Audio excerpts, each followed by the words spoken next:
வைதிக சத்தை உள்ளவர்கள் அனைவர்களுக்கும் வேதாத்தியானம் பண்ணவர்கள் அனைவர்களுக்கும் என்னுடைய பணிவான நமஸ்காரம். மற்றவர்கள் என்னுடைய அழைப்பிற்கு இணங்கி இங்கு வந்திருப்பவர்கள் எல்லோருக்கும் வயது காரணமாக நான் ஆசை சொல்லலாம். அதனால் எல்லோருக்கும் நான் ஆசை சொல்கிறேன்.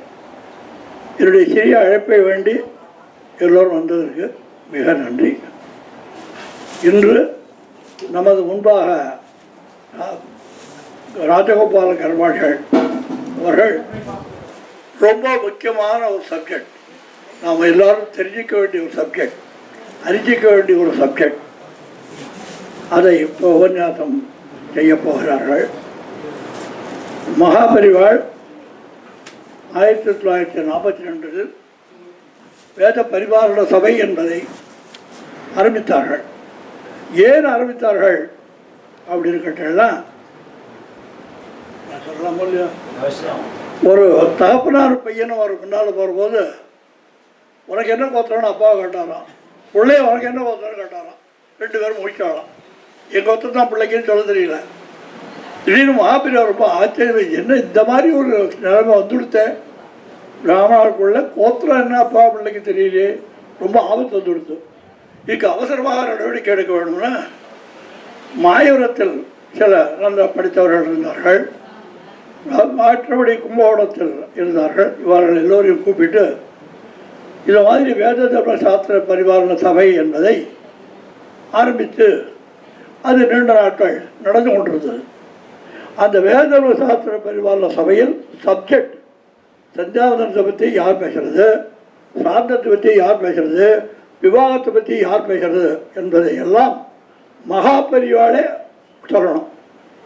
சரி, இன்றைக்கி காயத்ரியுடைய மகிழ்னா என்னார் பேசணும், இன்றைக்கி சாந்தத்தை கர்மாவை பற்றி பேசணும்னா கிருஷ்ணாபிள்ளை என்னார் பேசணும் அப்படின்னு இந்த சப்ஜெக்டை ஒருவரும் கொடுத்தார்கள். அடியனுக்கு 1955 60 வருஷம் 5 வருஷம் பல ஊர்களிலும் அந்த திருத்துறைப்பூண்டி நான் இருந்த இடங்களில் தலைஞர் வேதாரண்யம் அந்த இடங்களில் நான் இதை நடத்தி கொண்டு வந்தேன். மகாபலியோட ஆசீர்வாதனால் இன்று இந்த கிரகத்தில் நடைபெறுவதும் இந்த கிரகத்தினுடைய அதிர்ஷ்டம், இந்த வேத பாடசாலையினுடைய பெருமை. 60 ஆண்டுகள் வேத பாடசாலை இருந்து எவ்வளவோ வித்வான்கள் இதில் பயின்று பல இடத்துலையும் இன்றைக்கி பிரக்யாதியுடன் விளங்கி கொண்டிருக்கிறார்கள். அதன் காரணமாக தான் இன்று உங்கள் எல்லோரையும் சந்தித்து நாம் இந்த நல்ல காரியத்தை செய்கிறோம் என்பதை தெரிவித்துக் கொள்கிறேன். அது தவிர இந்த சப்ஜெக்ட் இன்று சொல்ல போகிறவர் காயத்ரி ஜபத்தை சொல்லுகிறார். இதனால் உங்கள் எல்லோரையும் வெறும் வேண்டுகோள், அமைதி, அவர்களுக்கு நாம் செய்ய வேண்டிய இன்று உதவி அமைதியாக இருந்து பின் ட்ராப் சைலண்ட், எதையும் பற்றி பேசாமல் அவர்கள் சொல்வதை சிரவணம் செய்து பசுமரத்தாணி போல் மனதிற்குள் பதிந்து, ஆனால் இன்று முதல் எல்லாரும் காயத்ரியம் பண்ணுறவா எல்லாரும் சிந்தாதனம் பண்ணிடுவாங்கிற நம்பிக்கை எனக்கு உண்டு. இன்னும் சில ஆண்டுகள் கழித்து 4-5 வருஷம் கழித்து நம்ம வெளியூரில் போய் நான் எந்த ஒரு மன்னார் அப்படின்னு கேட்டால், அங்கே எல்லோரும் பிராமணர்லாம் திரிகால சந்தியாதனம் பண்ணுவாளே அப்படின்னு நம்மளை காக்க வரான். அதனுடைய பெருமை நம்ம கரவாடிகளை சேர்ந்தது. அந்த மாதிரி ஒரு காலம் நிச்சயம் வரும். அது மகாபெரிவாளுடைய அனுகிரகம் என்றும் வீண் போகாது. அந்த மாதிரியாக ஒரு காலம் வரும்.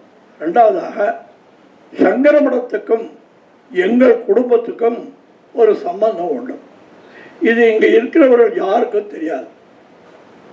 பல ஆண்டுகளுக்கு முன்னரே நாங்கள் உதித்திய கோத்திரம், ஜெயேந்திர சரஸ்வதி சுவாமிகளும் உதித்திய கோத்திரம்.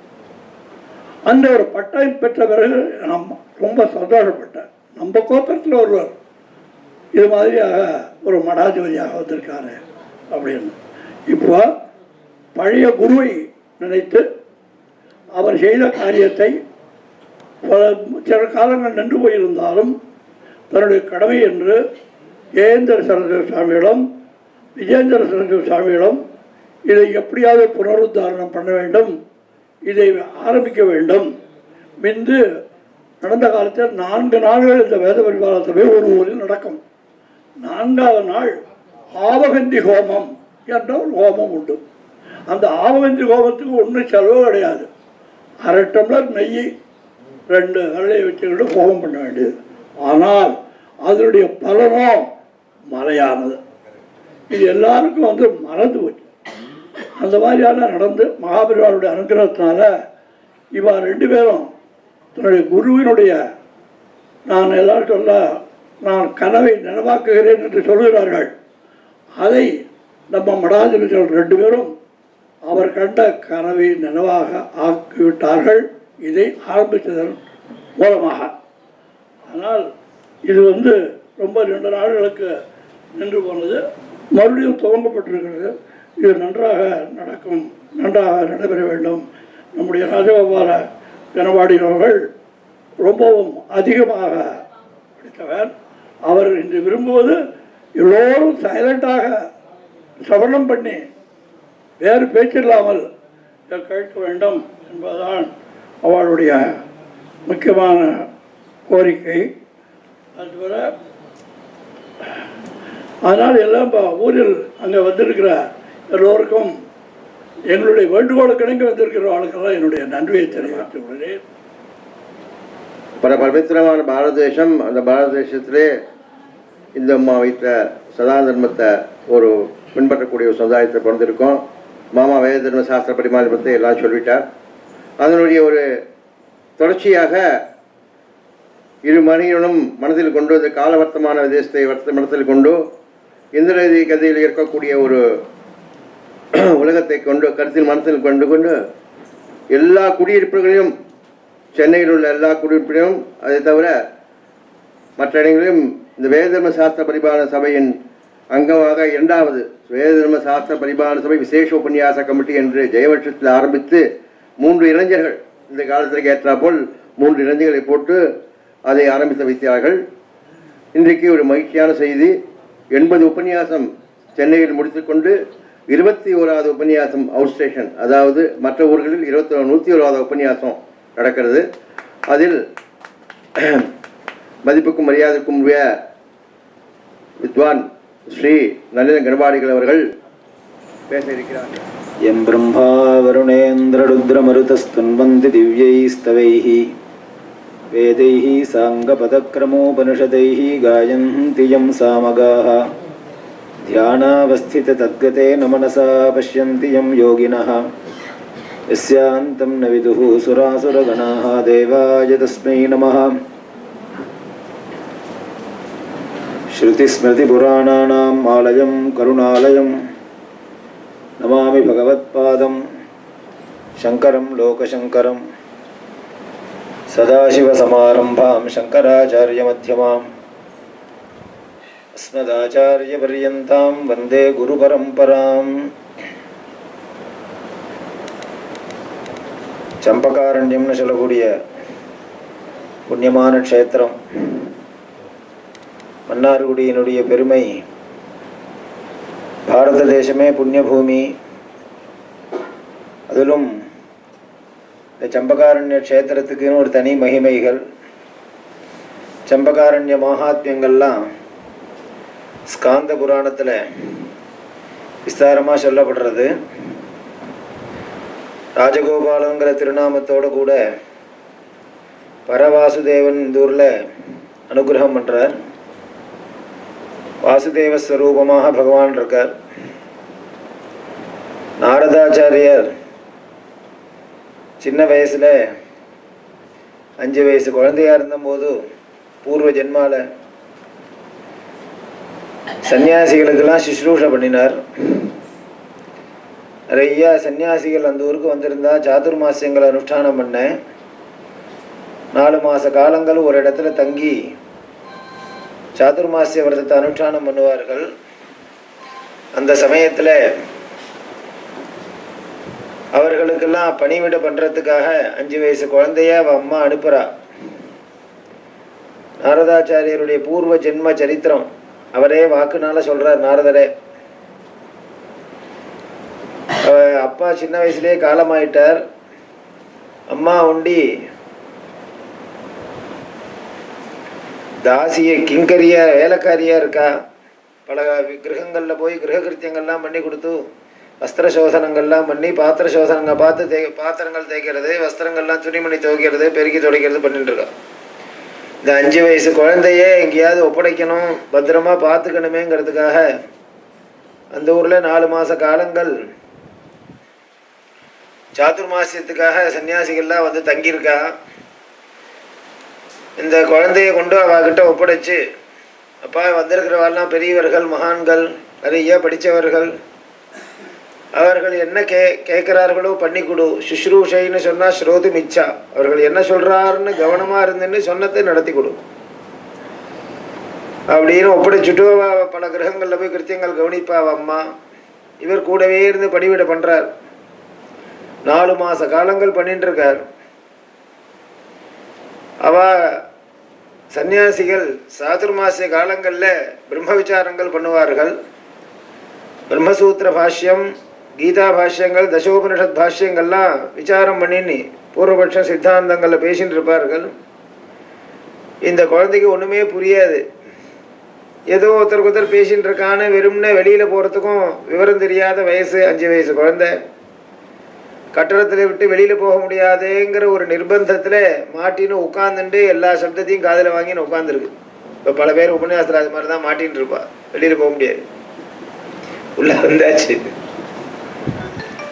நாரதர் சொல்றார், அகம் புராதீத பவே பவம் முனே தாஸ்யாஸ்து கஸ்யாஷ்சன வேதவாதினாம் நிரூபிகோ பாலகயேவ யோகினாம் சுஷ்ரூஷனே பிராவர்ஷி நிர்விவிக்ஷதாம். அப்போ என்னாச்சு, அப்படியே உட்கார்ந்துருந்தார். பல காலம் ஆச்சு. 4 மாதம் முடிஞ்சு சாதுர்மாசம் முடிஞ்சு விஸ்வரூப யாத்திரைன்னு வெளியில் கிளம்புவார்கள். அதுக்கு ஒரு 10 நாளைக்கு முன்னாடி அந்த ஞானிகளுக்கெல்லாம் தோணித்து இந்த குழந்தைக்கு ஏதாவது அனுகிரகம் பண்ணணும்னு தோணித்து. ஞானிகளாக இருக்கிறவாளுக்கு கருணை ஜாஸ்தி. ஆச்சாரியெல்லாம் கவனிச்சுட்டே இருப்பா. யார் சுஷ்ரூஷை பண்ணுறா, யார் நமக்கு ஒத்தாசை பண்ணுறா, யார் நம்ம சொன்னத்தை கேட்குறா, தர்மத்தை ரட்சிக்கிறான்னு தெரியும். சமயத்தில் அனுகிரகம் பண்ணுவா. அதனால இந்த குழந்தைய என்ன அனுகிரகம் பண்ணுறது? நம்மளே ஆச்சாரியார்கிட்ட போனால் என்ன அனுகிரகம் பண்ணுவா? நம்ம ஊரில் வந்து சாதுர்மாசியம் பண்ணுறார், வியாச பூஜை பண்ணுறாரு, கிளம்பு போகும்போது எல்லாருக்கும் பூர்ண பலம் கொடுப்பா. முழு தேங்காய் சில பேர் கொடுப்பா, சில பேருக்கு பழங்கள் கொடுப்பா, சில பேர் கல்கண்டு கொடுப்பா, சில பேருக்கு விபூதி கொடுப்பா, சில பேருக்கு குங்குமத்தை கொடுப்பா, சில பேருக்கு அட்சதை கொடுப்பா, சில பேருக்கு விபூதி குங்குமம் அட்சதை சேர்த்து கொடுப்பா, சில பேருக்கு பக்கத்தில் உள்ளவாளை விட்டு விபூதி குங்குமத்தை கொடுறான்னு சொல்லுவா, சில பேருக்கு தானே தங்கையாலேயே போட்டு அவர்கிட்ட கூப்பிட்டு தங்கையாலேயே கொடுப்பா. பல பேதங்கள் இருக்கு அனுகிரகத்தில். அப்படி இந்த குழந்தைக்கு என்ன கொடுக்கணும்னு நினைக்கிறா? தான் பிட்சை பண்ணதான சேஷத்தை கொடுக்குறா. உச்சிஷ்டலே பானநிமோதிதோ த்விஜைஹி சகர்த்ம புஞ்சே ததபஸ்தகில்பிஷா. உச்சிஷ்டம்னு சொன்னா எச்சல் பண்ணின பாக்கின்னு அர்த்தம் இல்லை, அது பக்தி மார்க்கம். சமஸ்கிருதத்தில் சேஷம்னா மிகுதின்னு அர்த்தம், உத்கீர்ணத்தினுடைய சேஷம். ஒரு பதார்த்தத்தை பாதி சாப்பிட்டுவிட்டு பாதி பதார்த்தம் சாப்பிடாம இருந்தா அந்த பதார்த்தத்துக்கு சேஷம்னு பேர். ஞானிகள்லாம் சாப்பிட்டுவிட்டு அதனுடைய பாக்கி பதார்த்தங்கள் இருக்கும், அதுக்கு ஞானிகளுடைய உச்சிஷ்டம்னு பேர். பெரியவா யாராவது க்ஷீரங்கள் கொண்டு கொடுத்தா அவள் முக்கால்வாசி குடிச்சுவிட்டு டம்ளரில் பாதி வச்சிருப்பா. அதுக்கு அவள் பிரசாதம், பாகவத பிரசாதம் சேஷம்னு சாப்பிடுவா, பாகவத உச்சிஷ்டம். அதே மாதிரி இன்றைக்கும் பல இடங்களில் நடக்கிறது. இவா கொஞ்சம் பிட்சைக்கு உள்ளதை சாப்பிட்டுவிட்டு பழங்கள்லாம் சாப்பிட்டு அந்த குழந்தைக்கு வச்சு குழந்தை சாப்பிட்றான்னு கொடுத்தாலாம். 5 வயசு குழந்தைக்கு உச்சிஷ்டலே பான் அனுமோதிதோ த்விஜை. மகாபெரிவாலே பல நாளைக்கு அந்த பிக்ஷாசேஷத்துக்காக கூட இருக்கிறவாளாம் காத்துட்டு இருப்பா. மகாபெரிவாளுக்கு பிக்ஷைன்னா ஒன்றுமே கிடையாது. அவள் எதுவுமே சாப்பிட தேவையே இல்லை. சரீரத்தில் அபிமானம் இருந்தானா சரீரத்தை காப்பாற்றிக்கணுங்கிற எண்ணம் இருக்கும். வாயுபட்சணமாகவே இருந்துட்டு காலத்தை போக்கி அடிப்பா. இருந்தாலும் இவர் மகாபெரிவா பிக்ஷை கொஞ்சமாவது எடுத்துட்டா தான் சாப்பிடுவேன்னு பிடிவாதமாக 10 பேர் கூடவே இருப்பா. அவெல்லாம் பட்டி போடக்கூடாதேங்கிறதுக்காக இவா நெல்பொரி தயிர் கலந்து வச்சிருப்பா. அதுலேருந்து கொஞ்சமாக சாப்பிட்டுட்டு பாக்கி வைப்பா. அதை எல்லாரும் சாப்பிடுவா. பெரிய ஞானி ஆயிட்டான். அதே மாதிரி ஞானிகளுடைய உச்சிஷ்டத்துக்கு அவ்வளோ பவர். இந்த நாரதாச்சாரியருக்கு உச்சிஷ்டத்தை கொடுத்த உடனே அவர் சாப்பிட்டாராம். சாப்பிட்ட உடனே அவருடைய சரீரத்தில் ஒரு புலகாங்கிதம் ஏற்படுறது. மறுநாள்லேருந்து இவர்கள் பேசக்கூடிய வார்த்தைகள்லாம் புரிய ஆரம்பிக்கிறது.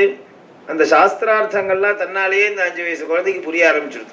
சகிருத்ஸ்ம புஞ்சே ததபாஸ்தகில்பிஷா. அவர்கள்ட்ட ஒரு பற்றுதல் ஏற்படுறது. குரு கிட்டே நம்ம மனசு ஈடுபடுறது. ஏன் ஈடுபடுறது சொல்ல தெரியலையே.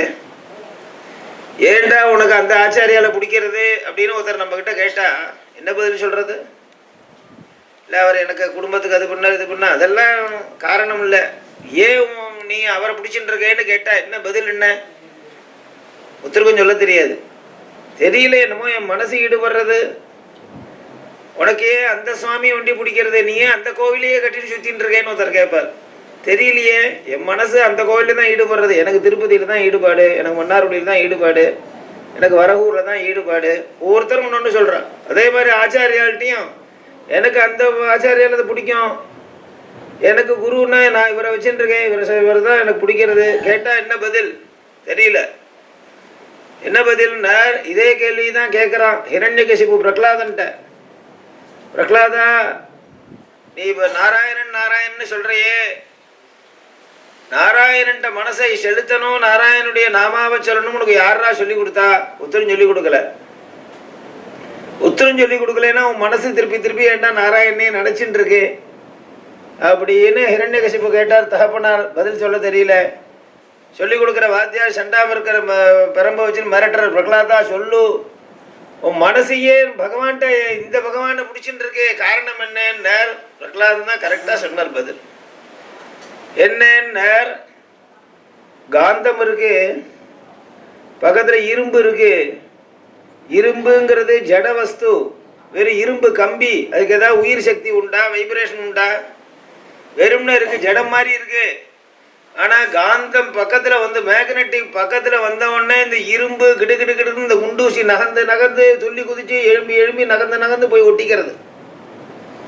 ஜட பொருளான இந்த இரும்புக்கு நகர்ற சக்தி உண்டா? ஒரு சக்தியும் கிடையாது. இது எப்படி அது நகரை கொண்டு போய் ஒட்டிக்கிறதோ அதே மாதிரி ஒரு குரு ஒரு ஆச்சாரியன் இருந்தா என் மனசு தன்னால போய் ஒட்டிக்கிறது. ஒரு சுவாமின்னு இருந்தா இந்த சுவாமிகிட்ட என் மனசு ஈடுபடுறது. இதுக்கு நான் காரணம் இல்லை, ஜடவஸ்துவான நான் காரணம் இல்லை, அவர் இழுக்கிறார். என்ன அவருடைய வைப்ரேஷன், அவருடைய ஆகர்ஷண சக்தி காந்த இரும்பு இழுக்கிற மாதிரி மனசு யதா சக்கரபாணேர் எதிர்ச்சையான்னு சொல்றார். அதே மாதிரி நாரதாச்சாரியருக்கு இந்த குருகிட்ட ஒரு பற்றுதல் வந்துடுத்து. இவாளை விடப்படாதுன்னு சொல்லி 5 வயசு குழந்தை அவர்களுக்கு சிஷூட பண்ணிட்டே இருந்து நல்ல ஜாஸ்தி பற்றுதல் வந்தாச்சு அப்படின்னு நினைக்கும் போது மறுநாளுக்கு ஏதுன்னு பார்த்தா அவளை காணும். அஸ்திராயப்பட்டு சாதுர்மாசம் முடிஞ்சு கிளம்பி போயிட்டா. சொல்லிக்காம வருவா, சொல்லிக்காம கிளம்பி போவா. உத்தம சன்னியாசிகளுடைய லட்சணம். அவரை காணுமேன்னு எங்க போய் தேர்றது? அவரை குருவை அவர்கிட்ட மனசு ஈடுபட்டு லயிக்கும் போது திடீர்னு கிளம்பி விட்டார். தேடிண்டே போறார். தேடிண்டே போய் எந்த திக்கில் போறதுன்னு கூட தெரியல. எந்த திக்கில் போய் தேடுறது? கிழக்க போறதா தெற்க போறதா ஒன்றும் தெரியலையா. போயிட்டே இருக்கார். வழியில தான் நாரதாச்சாரியார் பார்த்து வழியில ஒரு காட்டுக்குள்ள போயிடுறார். காட்டுக்குள்ள போனதுக்கு அப்புறமா நாரதருடைய பூர்வ ஜென்மா 5 வயசு குழந்தை காட்டுக்குள்ள போறது தேடிண்டே இருக்கு. சன்னியாசிகளை எங்க போனான்னு தெரியல. உடனே காற்று மரத்தடியில உட்கார்ந்து எடுத்து பசி தாகம் தாங்கலை, கண்ண மூடின்னு அப்படியே தியானத்துல இருக்கு. ஒரு அசரீரி வாக்கு கேட்கறது. உனக்கு இந்த சரீரத்துல இல்லை, அடுத்த ஜென்மால உனக்கு நான் அனுகிரகம் பண்றேன்னு அசரீரி வாக்கு கேட்கறது. அந்த அசரீரி வாக்குப்படி துவாதசாட்சரி மகாமந்திரத்தை அவர் ஜபம் பண்றார். நாரதாச்சாரியர் ஓம் நமோ பகவதே வாசுதேவாய அப்படின்னு மந்திரத்தை மைக்கில் சொல்லாமான்னு கேட்பேன். இது பாகவதத்துக்கு நடுப்புற வரக்கூடிய ஸ்லோகம். இந்த மந்திரமே இருக்கு பாகவத்தில். இதே மந்திரத்தை தான் நாரதர் தனக்கு அசரீரி வாக்குனால கேட்ட துவாதசாட்சரி மந்திரத்தை தான் துருவனுக்கு உபதேசம் பண்றார். 5 வயசு துருவனுக்கு. இதை நீ விடாம ஜபம் பண்ணிட்டே துவாதசாட்சரி மகாமந்திரம் அஷ்டாட்சரியோட பலம் ஜாஸ்தி. இதை நீ ஆகார கட்டுப்பாட்டோட ஜபம் பண்ணிட்டே இருந்தா ஆகாசத்துல சஞ்சரிக்கக்கூடிய தேவர்கள் கந்தர்வர்கள்லாம் கண்ணுக்கு தெரிவான்னு பலஸ்ருதி சொல்றார்.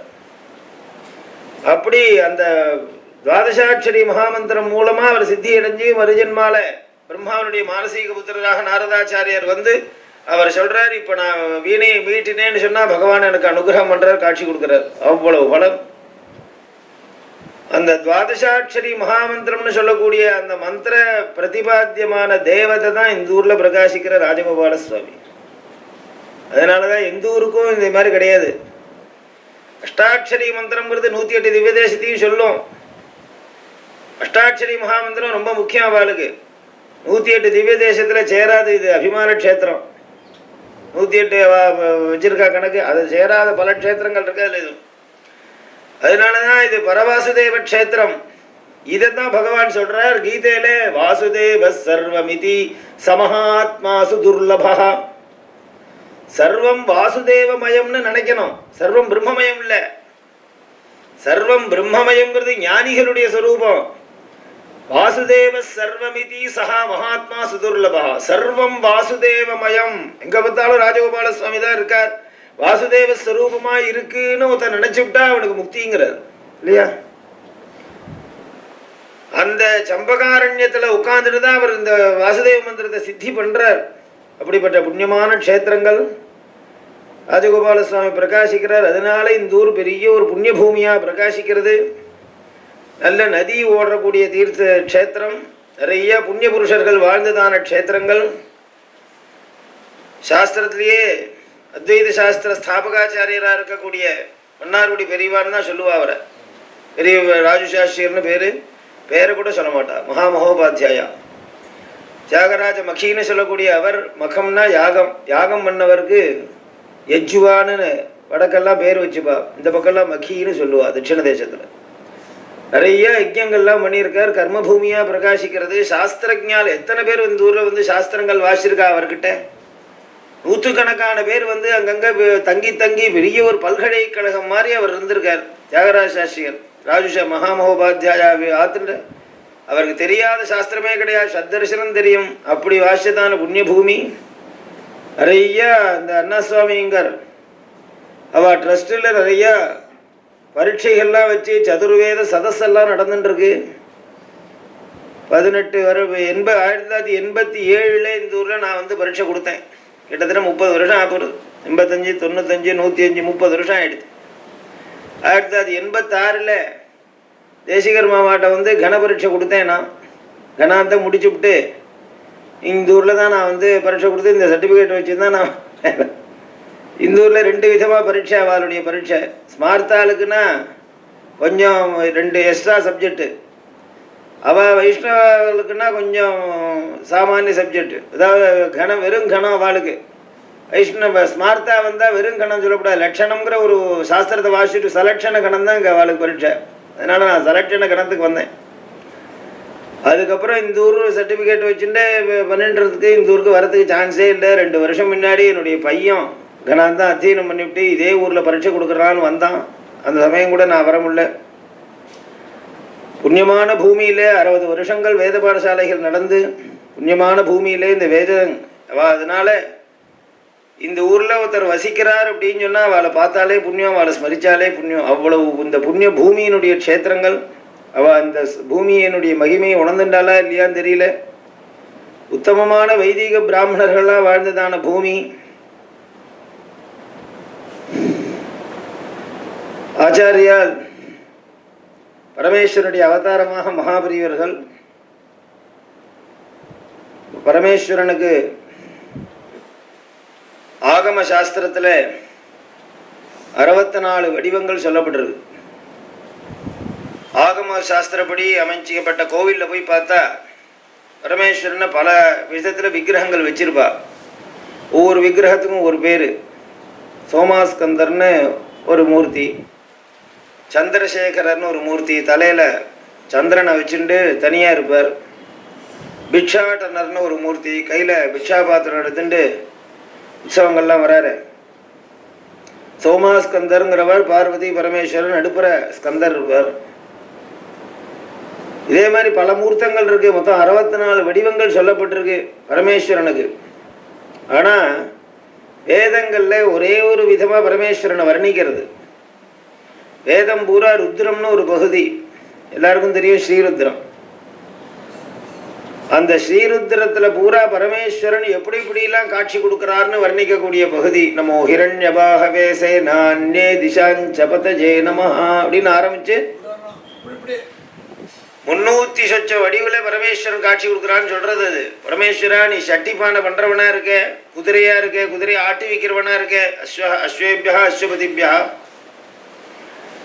நிறைய சொல்லிட்டு போறது. அதுலதான் பஞ்சாட்சரம் வருது. அதுல ஒரே ஒரு நாமாவளி சொல்றது நமக்க பர்தினே சவ்யுக்த கேசாய ச நம சஹஸ்ராக்ஷாய ச சததன்வனே ச அப்படின்னு ருத்ரம்.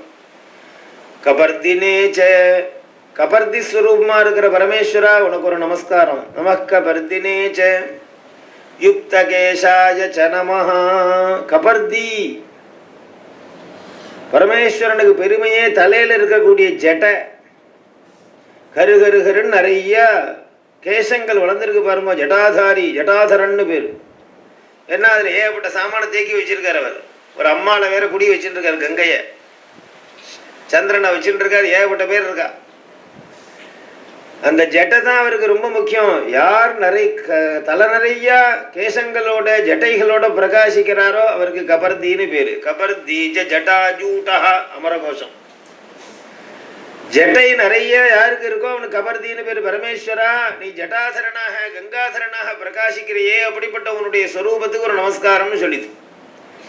அடுத்த பதம் சொல்றது யுக்த கேசாய ச நமஹ. கேசம்னா தெரியும் நமக்கு, தலையில உள்ள மயிர்கள். யுக்தம்னா மழிக்கப்பட்ட கேசங்கள். அதாவது நிறைய தலை நிறைய கேசங்களோட இருந்த உனக்கு ஒரு நமஸ்காரம். தலையில கேசமே இல்லாம வழு வழு வழு வழுன்னு மொட்டை தலையா இருக்கிற உனக்கு ஒரு நமஸ்காரம். யுக்த கேசாய ச நமஹ.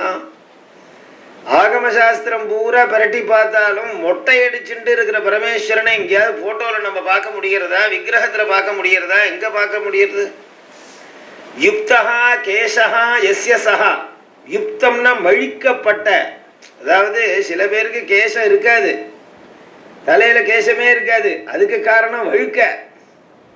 எதுவுமே முளைக்கவே முளைக்காது. நிறைய முளைச்சிருக்கும், கவலை ஜாஸ்தியா போனோன்னா கேசம் கொட்டி போயிடும், அது கலத்தின்னு பேரு.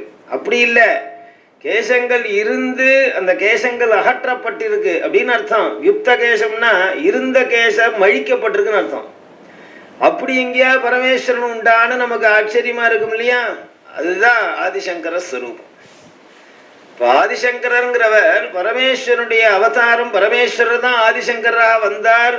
தலையில மொட்டையடிச்சுண்டு காட்சி கொடுத்தாரு, ஞான மார்க்கத்தை உபதேசம் பண்ணாருங்கிறதுக்கு வேற புராணாதி கிரந்தங்கள் நமக்கு சாட்சி இல்லை. வேதமே சாட்சி, ஸ்ரீருத்ரமே சாட்சி.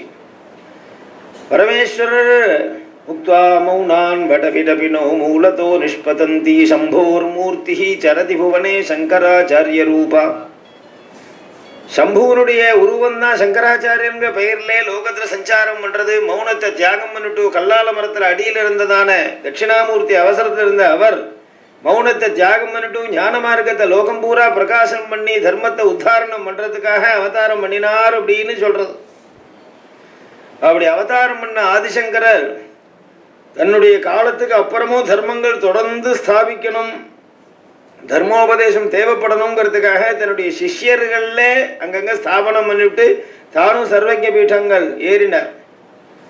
அப்படி அவர் சித்தியானதான ஒரு க்ஷேத்திரம் 2500 வருஷத்துக்கு முன்னாடி அவதாரம் பண்ணதான ஆதிசங்கரர் காலடியில பிறந்து 16 வருஷத்துக்கு அப்புறம் வியாசரால இன்னொரு 16 வருஷம் அனுகிரகிக்கப்பட்டு 32 வருஷம் லோகம்பூரா சஞ்சாரம் பண்ணி பிரஸ்தான திரயங்களுக்கும் பாஷ்யங்கள் எழுதி, தசோபனிஷத் பாஷ்யங்கள் எழுதி, ஸ்தோத்திர கிரந்தங்கள்லாம் எழுதி, பிரகரண கிரந்தங்கள்லாம் எழுதி நிறைய பேருக்கு அனுகிரகங்கள் பண்ணி கடைசியில கைலாசத்துக்கு கிளம்புறார் காஞ்சிபுரத்திலேருந்து.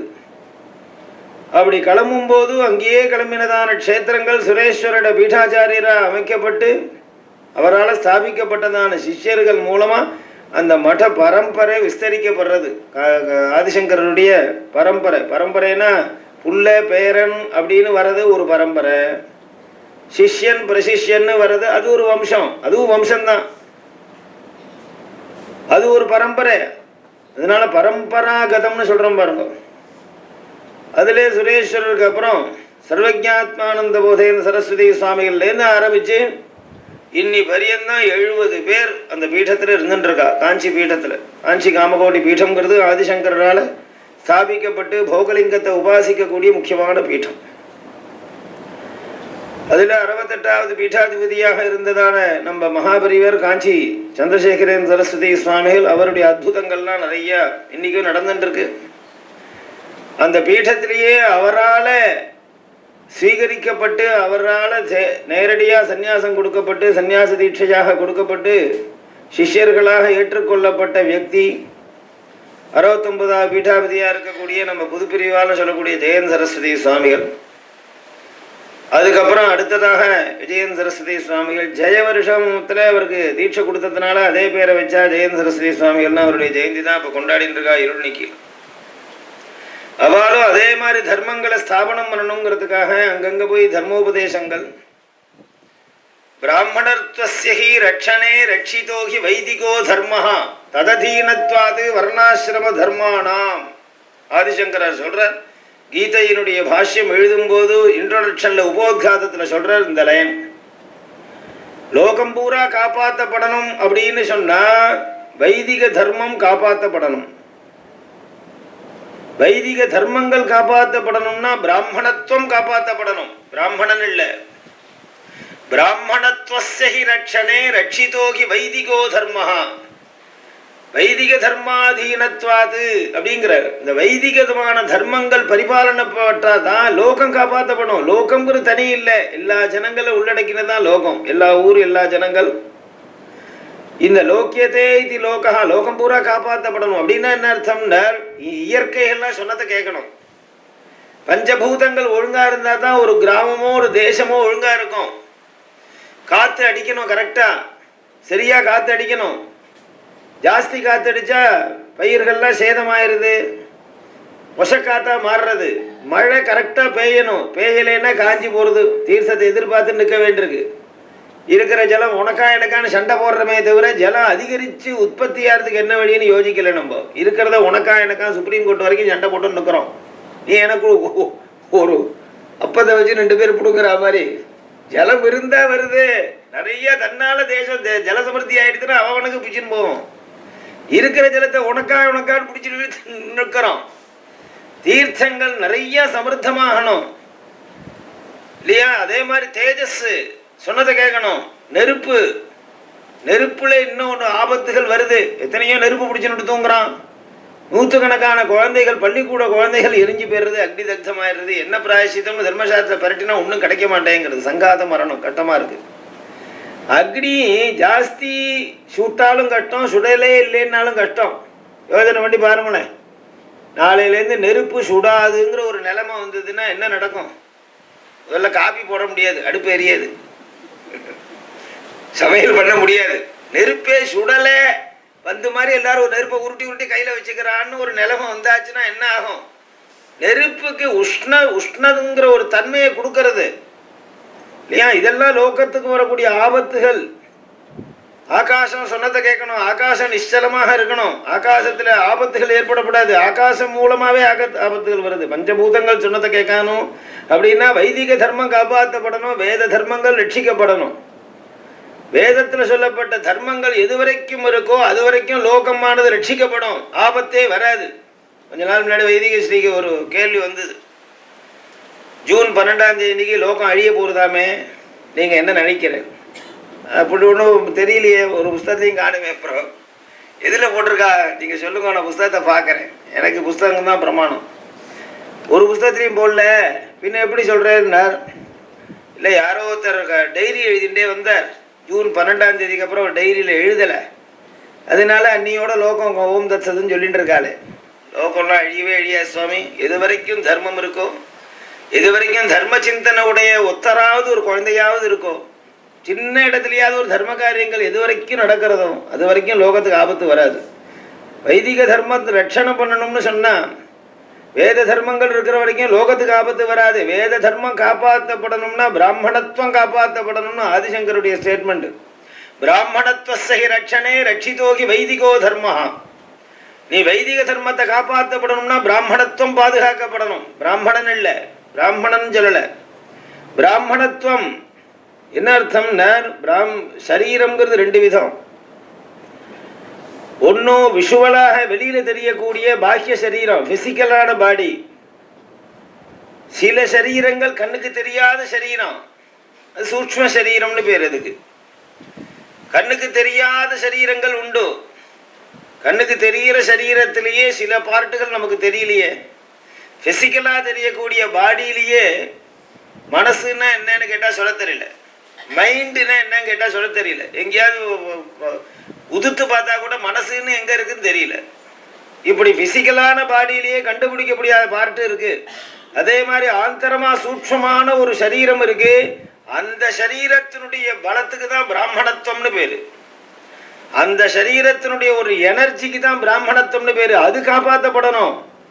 அந்த உள்ள இருக்கக்கூடிய வைப்ரேஷன் இருக்கக்கூடிய ஒரு தன்மை, ஒரு சக்தி, அதை அது எல்லார்ட்டையும் சுவாபாவிகமாவே இருக்கு. நம்ம ஒருத்தரையும் ஏற்படுத்திக்க வேண்டாம். இவன் பிறக்கும் போதே இருக்கு. பிறக்கும் போதே சுவாபாவிகமாக அமைஞ்சதான் அந்த சக்தியை இழக்காமல் காப்பாத்திக்கணும். பிராமணத்துவங்கிறது பிறக்கும் போதே இருக்கு. ஸ்திரீகள்கிட்டையும் இருக்கு, புருஷால்கிட்டையும் இருக்கு. அதை இழந்துட்டான் இவன். இழக்கப்படாது. இழந்தாச்சு. அதனுடைய பெருமைகளை உணர்ந்துட்டா இழக்கவும் மாட்டோம், அதிகப்படுத்திக்கவும் முயற்சி பண்ணணும். ரிஷிகள்னு சில பேர் சொல்றோம் இல்லையா? ரிஷிகள்ங்கிறவா யாரு?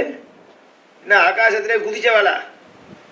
இல்ல யக்ஷர்கள், கந்தர்வர்கள், தேவர்கள் மாதிரி ரிஷிகள்னு ஒரு சிருஷ்டியா? கிடையாது. சாதாரணமா நம்மளே மாதிரி ஒரு அப்பா அம்மாவுக்கு இந்த பூலோகத்தில் மனுஷனா பிறந்தவர்கள் தான் ரிஷிகளாக மாறுறார்கள். எப்படின்னு அவர்கள் பிறந்ததுலேருந்து அந்த சக்தியை, உள்ளுணர்வு, ஆத்மீயமான உணர்வை தக்க வச்சுட்டு விருத்தி பண்ணிக்கிறார்கள். இந்த இந்திரியங்களுக்கு அப்பாற்பட்டதான ஒரு சக்தி அவர்களுக்கு கிடைக்கிறது. இது எல்லாருக்கும் சாத்தியம். இந்த பிராமணத்துவ ரட்சணம். அதனாலதான் அந்த பலம், அது ஆத்மீயமான பலம். அதுக்கு பிரம்ம பலம்னு பேரு. பிரம்ம தேஜோ பலம். பலம் இந்த உடல் வலிமை இருக்கே, அதை விருத்தி பண்ணிக்கிறோம். நிறைய எக்ஸசைஸ் பண்றான், யோகாபியாசம் பண்றான், வாக்கிங் போறான், என்னென்னமோ பண்றான். ஆத்திரியே மிஷின்லாம் வச்சுக்கிறான். மாமா நான் 1 கிலோ டெய்லி 3 கிலோமீட்டர் நடக்கிறேன் அப்படிங்கிற ஒரு அம்மா. இப்படியா மாமி? எங்கேருந்து இது வரைக்கும் நடந்தேன்? எங்க ஆத்துக்குள்ளேயே நடக்கிறேன். ஆத்து என்ன அவ்வளோ பெரிய 3 கிலோமீட்டருக்கு வீடு இருக்கா? அதெல்லாம் இல்லை, எங்க ரூம்குள்ளேயே நடந்துருவேன். அது எப்படி மாமி ரூம்குள்ளேயே 3 கிலோமீட்டர் நடப்பது? வாங்க காமிக்கிறேன். போய் பார்த்தா ஒரு யந்திரம் இருக்கு, ஏறி நிற்கிறா, அதுல சுவிட்சு போடுறா, அது நடந்துட்டே இருக்கா. ஆனா ஒரு அடி கூட நடக்கறல. நடக்கிறா பாருங்க மாமா, 1/2 கிலோமீட்டர் ஆயிடுது. 1 கிலோமீட்டர் இருக்கு, யந்திரம் வேற காமிக்கிறது. 3 கிலோமீட்டர் நடந்துட்டேன் டெய்லி. சரீர பலத்தை விருத்தி பண்ணிக்கிறதுக்கு சாதனங்கள் இருக்கு, நம்மளும் பண்ணிட்டு இருக்கோம். இந்த சரீர பலம் நம்மளை காப்பாத்தது. நன்னா கட்டாத சரீரமா இருப்பான், ஒரு பிரயோஜனம் இல்லை. நோஞ்சானா ஒல்லியா வெடன்னு இருப்பான், அவன் எல்லா காரியத்தையும் சாதிச்சிருவான். ஏன்னா அவனுக்கு ஆத்மீய பலம் இருக்கு. ஆத்மீயமான பலம் அவருக்கு இருக்கு. மகாபரிவர் எப்படின்னா யோகாபியாசம் பண்ணினார், எப்படி இருந்தார் சரீரம். அதுக்காக ஒல்லியா இருக்கிறவன் போல ஆத்ம பலம் உள்ளவன் நான் சொல்லலை, அப்படி அர்த்தம் இல்லை. இந்த சரீரம் வேற, அந்த சரீரம் வேற. அந்த சரீரம் என்னங்கிறத நம்ம தெரிஞ்சுட்டு அதை விருத்தி பண்ணிக்கணும். இதுக்கு அதான் விஸ்வாமித்திரர் வசிஷ்டர் கதை. விஸ்வாமித்திரர் பெரிய க்ஷத்ரியர், மகாராஜா. எவ்வளவு பலம் இருந்தா ராஜாவா இருக்கணும். சதுரங்க சைன்யத்தையும் தன்னோட கட்டுப்பாட்டில் வச்சிருக்கிறவர் விஸ்வாமித்திரர். காட்டுக்கு போறார் வசிஷ்ட மகர்ஷி, குலகுரு நமஸ்காரம் பண்றார், ஆசீர்வாதத்தை வாங்கிக்கிறார். சந்தோஷம், ஆசீர்வாதம் பண்ணினார். இங்க எல்லாரும் மகாராஜா நீ பகவத் ஸ்வரூபம், தேசத்து ராஜாவானவர் பகவத் ஸ்வரூபம்னு சொல்லியிருக்கு. அவனுக்கு மரியாதை கொடுக்கணும் எல்லாருமே. ராஜா அவருடைய ஆக்கியை மீறக்கூடாது. நீ பகவத் ஸ்வரூபம் வந்திருக்க ஆசிரமத்துக்கு இருந்து ஆதித்யம் பண்ணிட்டு போ. இல்லை உங்களுக்கு எதுக்கு சிரமம், நான் கிளம்புறேன்.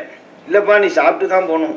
இல்லை நான் தனியாக வரல, லட்சக்கணக்கான குதிரைகளும் சைன்யங்களும் அழிச்சுன்னு வந்திருக்கேன், கவலைப்படாதே, எல்லாருக்கும் இங்கே ஏற்பாடு பண்ணுறேன். எப்படி சுவாமி பண்ணுவேல்? நீங்கள் சரின்னு சொல்ல உள்ள அழிச்சுன்னு வா, குதிரையெல்லாம் கொண்டு கட்டுற எல்லாம் ஏற்பாடும்.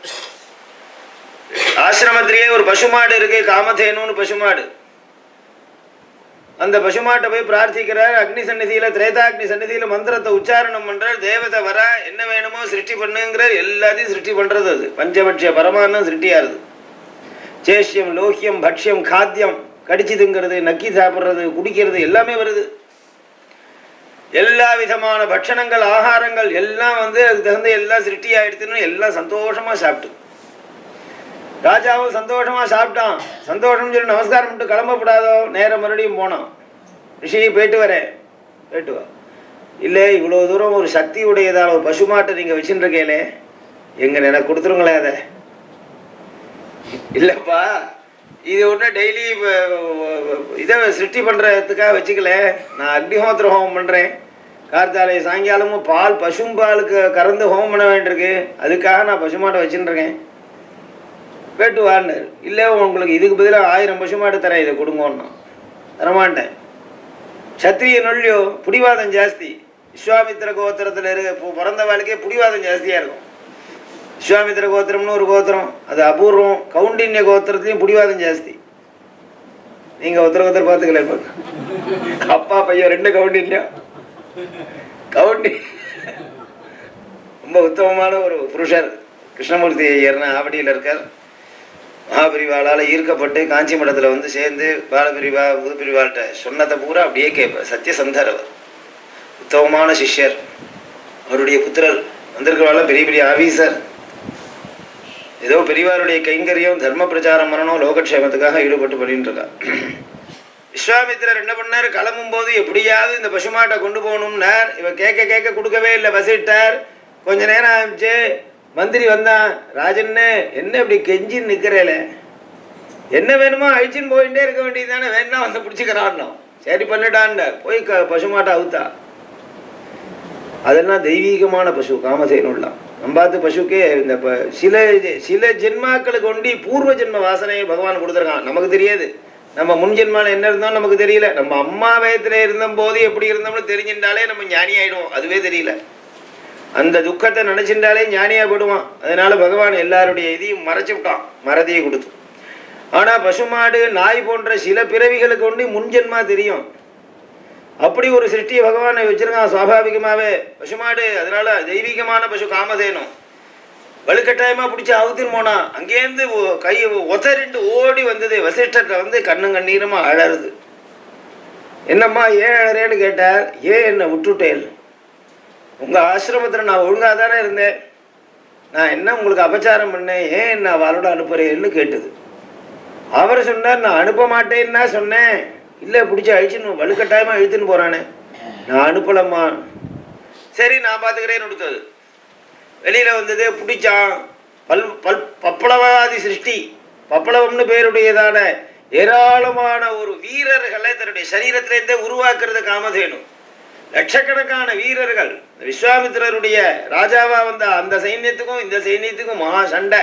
மூச்சு காத்தினாலேயே லட்சக்கணக்கான வீரர்களை அடிச்சு தள்ளுறது, எல்லாம் துவம்சமாறுது சைன்யங்கள் அப்படின்ன விஸ்வாமித்திரருக்கு வசிஷ்டர்கிட்ட பரம கோபம் வந்தது.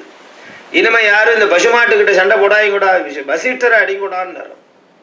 எல்லா சைன்யங்களும் வசிஷ்டர்கிட்ட பாய வந்தது. நூற்றுக்கணக்கான பேர் ஈட்டியும் கத்தியும் வச்சுன்னு பாயனா வசிஷ்டர்கிட்ட. இவர் ஆசிரமத்தில் குடிசையெல்லாம் உட்கார்ந்துருக்க. என்ன பண்ணினார்னு கையில் ஒரு கமண்டல் வச்சுட்டு இருந்தார். முன்னாடி வச்சார், கம்பை வச்சார், தீர்த்தத்தினால புரோட்சணம் பண்ணார், காயத்ரி மந்திரத்தை ஜபம் பண்ணார், கண்ணை மூடின்னு இருந்தார். போடக்கூடிய அஸ்திரங்கள் பூரா இந்த கமண்டலுவை தாண்டி இவர்கிட்ட வரல. எல்லாம் தடுக்கப்பட்டது. காயத்ரி மந்திர பிரபாவம். இவனுக்கு வந்த ராஜாவுக்கு இப்படி ஒரு மந்திரம் இருக்கு, இதுக்கு ஒரு சக்தி இருக்கு, இதெல்லாம் தெரியாது. அவனுக்கு ஆச்சரியமா இருக்கு. என்னென்னமோ போடுறோம், ஈட்டியை போடுறோம், கம்பு போடுறோம், ஒண்ணுமே அவருக்கு பாதிக்கலையே. என்னென்னமோ அவனும் பண்ணினான். அவனுக்கும் அஸ்திர சஸ்திரங்கள் ஓரளவு தெரியும், எதுவுமே இந்த காயத்ரி மந்திரத்துக்கிட்ட படிக்கல.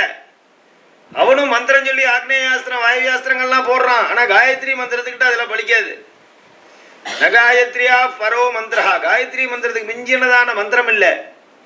எல்லாம் பொத்து பொத்துன்னு விழருது. அப்பதான் ஒரு காலகட்டத்தில் இவனுக்கு தோணித்து, திக்பலம் க்ஷத்ரிய பலம் பிரம்மதேஜோ பலம். பலம் பலம்னா அதுதான்டா பலம். பலம் பலம் பலம்னு சொல்லணும்னா க்ஷத்ரிய பலம் பலம் இல்லை, சரீர பலத்தில கொண்டு ஒரு பலசாலின்னு ஒரு பேர் கொடுக்கறானே திக்குன்னா.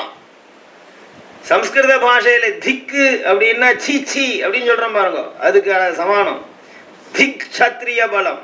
இந்த உடல் வலிமையினால எல்லாத்தையும் சாதிக்கலாம் நினைச்சுட்டு இருந்தமே சீச்சின்னா. பிரம்மதேஜோ பலம் ஹி பலம். பிரம்ம தேஜஸ்னால வரக்கூடிய பலம் அல்லவா உண்மையான பலம் அப்படின்னு தீர்மானம் பண்ணினா நம்ம சரீர பலத்தை விருத்தி பண்ணிட்டோமே தவிர இந்த உள்ளுணர்வு ஆத்ம ஜோதிஷ விருத்தி பண்ணிக்கல. வேற ஒரு சரீரம், தெய்வீகமான சரீரத்தை எடுத்து சொர்க்கலோகத்துக்கு போகணும். திரிசங்குங்கிற மகாராஜா என்ன ஆசைப்பட்டான்? விபரீத ஆசை. சரீரத்தோட சொர்க்கத்துக்கு போகணும் ஆசைப்பட்டான். சரீரத்தோட சொர்க்கத்துக்கு போறதுக்கு வழிமுறைகள் சாஸ்திரங்கள்ல இருக்கு. அவனுக்கு குரு வசிஷ்டர்கிட்ட வந்தா நமஸ்காரம் பண்ணா, எனக்கு ஆசை. என்னடா ஆசை? இந்த உடம்போடையே நான் சொர்க்கத்துக்கு போகணும்னா. அவர் சொன்னார், நீ உனக்கு தகுதி இல்லை. நச்சிகேதஸ்ன்னு ஒரு இருந்தான் கடோபனிஷத்துல கதை. நச்சிகேதஸ்ன்னு ஒரு பிரம்மச்சாரி பையன் உடம்போடையே போனான் யமதர்மராஜா பட்டணத்துக்கு. போறதுக்கு வழி இருக்கு, இவனுக்கு அது அதிகாரம் இல்லைன்னு சொன்னார். உனக்கு தகுதி இல்லைடா, நீ திரிசங்குன்னு பேரு. திரஜகா சங்கவஹா தோஷாஹா, 3 தோஷம் உங்ககிட்ட, முக்கியமான தோஷம் இருக்கு உனக்கு. நீ அன்ஃபிட்டு. அவனுக்கு க்ஷத்திரியம், காரியத்தை சாதிச்சுக்கணும். நமஸ்காரம் பண்ணான், கெஞ்சி கெஞ்சி பார்த்தான். இவர் பண்ணி வைக்க மாட்டேன்னு அந்த யாகத்தை, சரீரத்தோட சொர்க்கத்துக்கு போற யாகத்தை பண்ணி வைக்க மாட்டேன்னு விட்டார். வெளியிலேயே வந்தான், பார்த்தான் அந்த வசிஷ்டருடைய குழந்தைகள்லாம் இருந்தா, பிள்ளைகள்லாம். அவள்கிட்ட போனான், இந்த பாரு அப்பாட்ட போய் ஆசையை சொன்னேன், இவர் தான் எங்கள் சாஸ்திரிகள், ரொம்ப வருஷமா எங்கள் பரம்பரைக்கு நீங்கள் இவர் தான் வாத்தியார், நீங்கள் தான். அப்பாட்ட போய் கேட்டேன், பண்ணி வைக்க மாட்டேங்கிறார். ஆனால் எனக்கு பிடிவாதம் பண்ணணும்னு தோன்றது, அதனால அப்பா இல்லாட்டா என்ன, நீ வந்து இதை பண்ணி வச்சுடுறேன்னா. அந்த பிள்ளைகளுக்கெல்லாம் கோபம் வந்துடுத்து. ஏன்டா எங்களுக்குள்ள சண்டையை முட்டுறியே, நீ சண்டாலனை போட்டும் சாபம் கொடுத்துட்டா. அந்த உடம்பு பூரா மாறி போயிடுது, கண்ணங்கரேன்னு போயிடுது, விகாரம். இங்கேருந்து தேடிண்டே போனார். இந்த தபஸ் பண்ணின்னு இருக்க விஸ்வாமித்திர கண்ணில் போய் பட்டான். அழுதுண்டே இருந்தான். விஸ்வாமித்திர போய் காலில் விழுந்தான். என்னடா செய்தின்னார். வசிஷ்டர்கிட்ட போனேன், இந்த யாகம் பண்ணி வைக்க மாட்டேங்கிறார், அதனால உங்கள்கிட்ட வந்திருக்கேன், நீங்க இந்த யாகம் பேஷா பண்ணி வைக்கிறேன்னு அவர். வசிஷ்டருக்கும் இருக்கும் பரம சண்டையா இருக்கா, அதை யூஸ் பண்ணிட்டார். உடனே உடம்போட கிளம்பு பரலோகத்துக்குன்னார். யாகம் பண்ணி வச்சு இங்கேருந்து கிளம்பி விட்டார். இங்கேருந்து நம்ம பாஸ்போர்ட் வாங்கினா போறாது, அந்த எந்த கண்ட்ரியில் போகிறோமோ அங்கேருந்து விசா வரணும். சொர்க்கலோகத்துக்கு இவர் தபஸ்னால அனுப்பிட்டார். தேவேந்திரன் வழி இல்லைன்னு விட்டான், பிடிச்சி தலைகீழ தள்ளினான் திரிசங்குவை. அங்கேருந்து கத்தினான், திரிசங்கு மகரிஷே தலைகீழ வந்துருக்கேன்னா. என்னடா பண்ண, உன்னை வரவேற்கணுமா? போடா, உன்னை சொர்க்கலோகத்துக்கு அமைச்சா திருப்பி வரேங்கிறியே, என்ன பண்றது? பிடிச்சி தள்ளி விட்டா.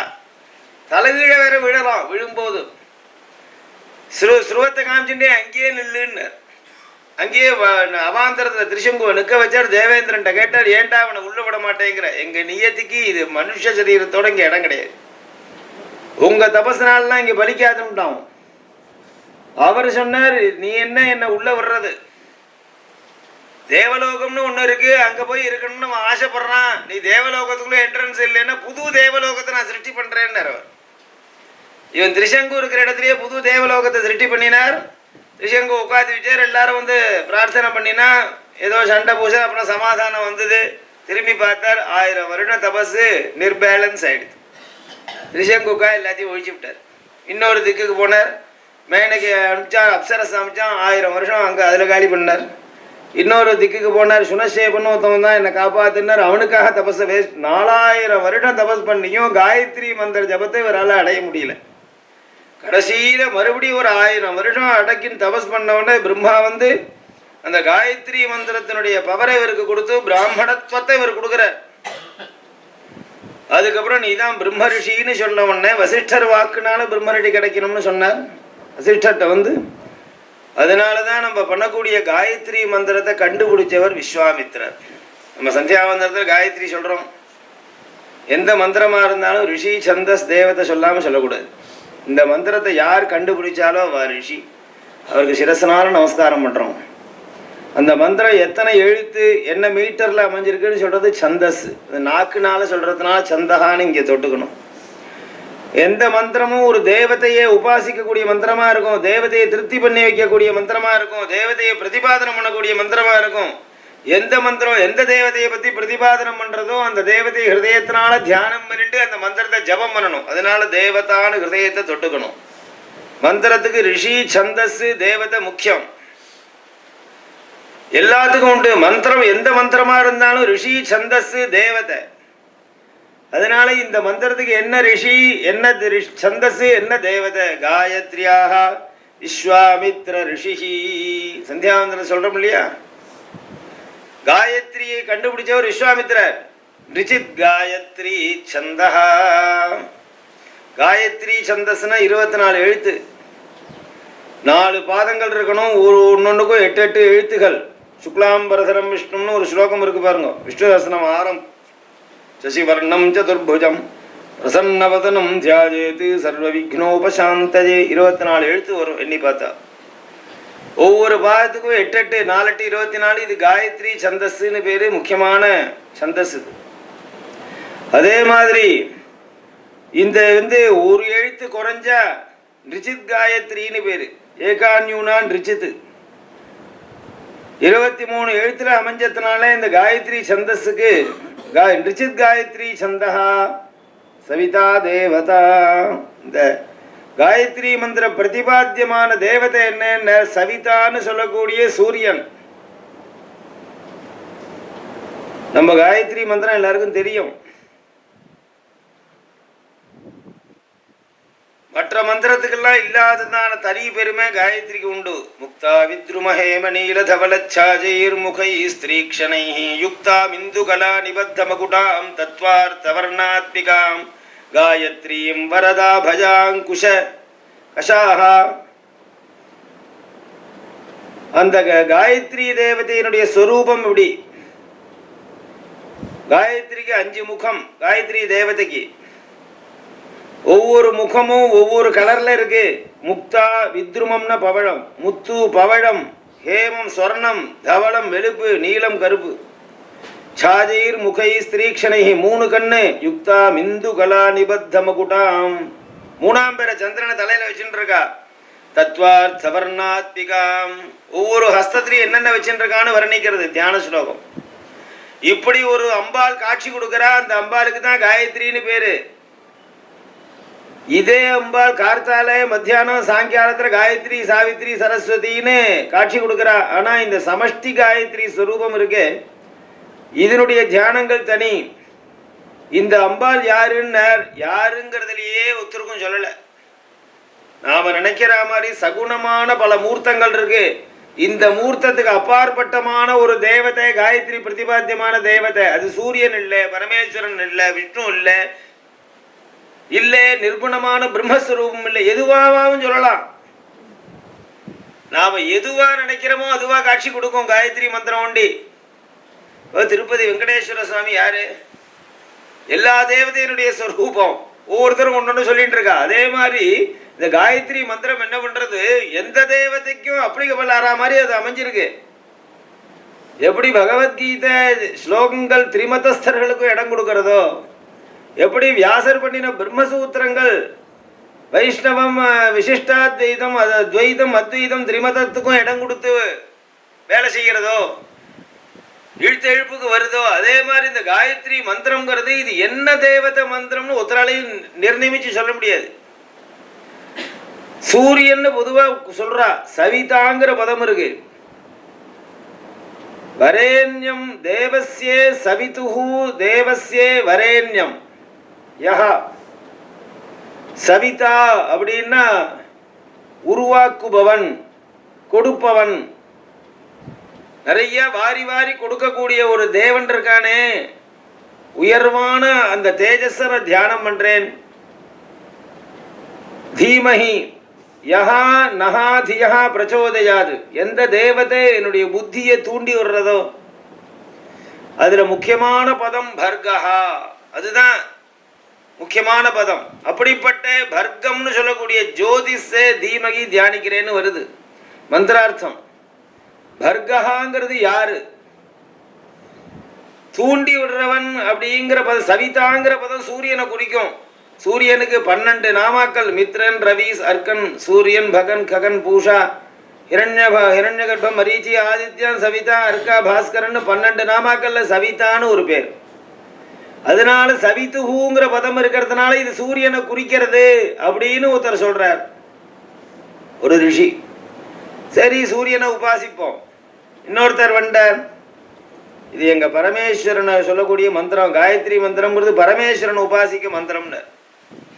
எப்படி சார் பரமேஸ்வரன் அப்படின்னார்? அதுல பர்கஹான்னு ஒரு நாமா இருக்கு இல்லையா? சிவாஷ்டோத்திரத்துல பார்த்தா பர்கா எனமகான்னு வரும். பரமேஸ்வரனுடைய நாமா தான் பர்கா. அதனால பின்ன சூரியன் இருக்கேன்னு சூரிய மண்டலத்துக்குள்ளே இருக்க பரமேஸ்வரன் அர்த்தம். ருத்ரமே தானே சொல்றது, பரமேஸ்வரா நீ சூரியனா பிரகாசிக்கிற. அசௌயஸ்தாம்ரோ அருணஹ உத பப்ருஸ்ஸு மங்களஹ. தாமிர வர்ணத்திலையும் அருண வர்ணமாகவும் இப்படி காட்சி கொடுக்குறியே நீ ஆதித்ய மண்டலத்துல அப்படின்னு பரமேஸ்வரனை உபாசிக்கிறது இல்லையா? அப்படிப்பட்ட பரமேஸ்வரன். இன்னொருத்தர் வந்தார், அதெல்லாம் ஒன்றும் இல்லை, இது மகாவிஷ்ணுவை குறிக்கிறது. பர்கஹான மகாவிஷ்ணுன்னு அர்த்தம். சூரிய மண்டலத்துக்குள்ள யார் இருப்பா? பரமேஸ்வரனா இருப்பார். தேஜஸ் சதா சவித்ருமண்டல மத்தியவர்த்தி நாராயணஹா. சந்தியாவந்தத்தே வருது. சவித்ரு மண்டலத்துக்குள்ள இருக்கக்கூடிய நாராயணன் சதா தேஜன் சங்கசக்கர கதாபாணிஹி துவாரகா நிலைய எல்லாமே வருது. தேஜஸ் சதா சவித்ரு மண்டல மத்தியவர்த்தி நாராயணஹா சரசிஜாசன சன்னிவிஷ்டஹா கேயூரவாணி மகர குண்டலவாணி கிரீட்டிஹாரி ஹிரண்மய வபுஹு திருத சங்கசக்கரஹா. எங்க வருது? சந்தியாவந்தனம் பண்றவாளுக்கெல்லாம் ஞாபகம் வரும். சந்தியாவந்தனத்துல வருது. அதனால இது எங்க மகாவிஷ்ணு நாராயணன் சொல்ற மந்திரம். அம்பாள் உபாசகால் வந்தா இது அம்பாள் சொல்ற மந்திரம். ஏன்னா தியான ஸ்வரூபங்கள்லாம் அப்படி ஸ்திரீ ஸ்வரூபமா காட்சி கொடுக்கறது. அப்போ காயத்ரிங்கிறது என்ன தேவதையை சொல்றதுங்கிறத நம்ம யோசிக்க வேண்டிய அவசியமே இல்லை. யோசிச்சாலும் பிரயோஜனம் இல்லை. சர்வ தேவதையும் உபாசிக்கக்கூடிய மந்திரம் அது. இன்னொருத்தர் வந்தார், பரபிரம்மத்தை நிர்குணமான பிரம்மத்தை சொல்லக்கூடிய மந்திரம் பாது அப்படின்னு அவர் சொல்லிட்டு போனார். அதனாலதான் நகாயத்ரியா பரோமந்திரா நமாதுர் தெய்வதம் பலம் நான்னோதக சமம் தானம் நத்வாதஷ்யா பரம் ரதம். நம்ம சாஸ்திரங்கள்ல மந்திரங்கள் நிறைய சொல்லியிருக்கு.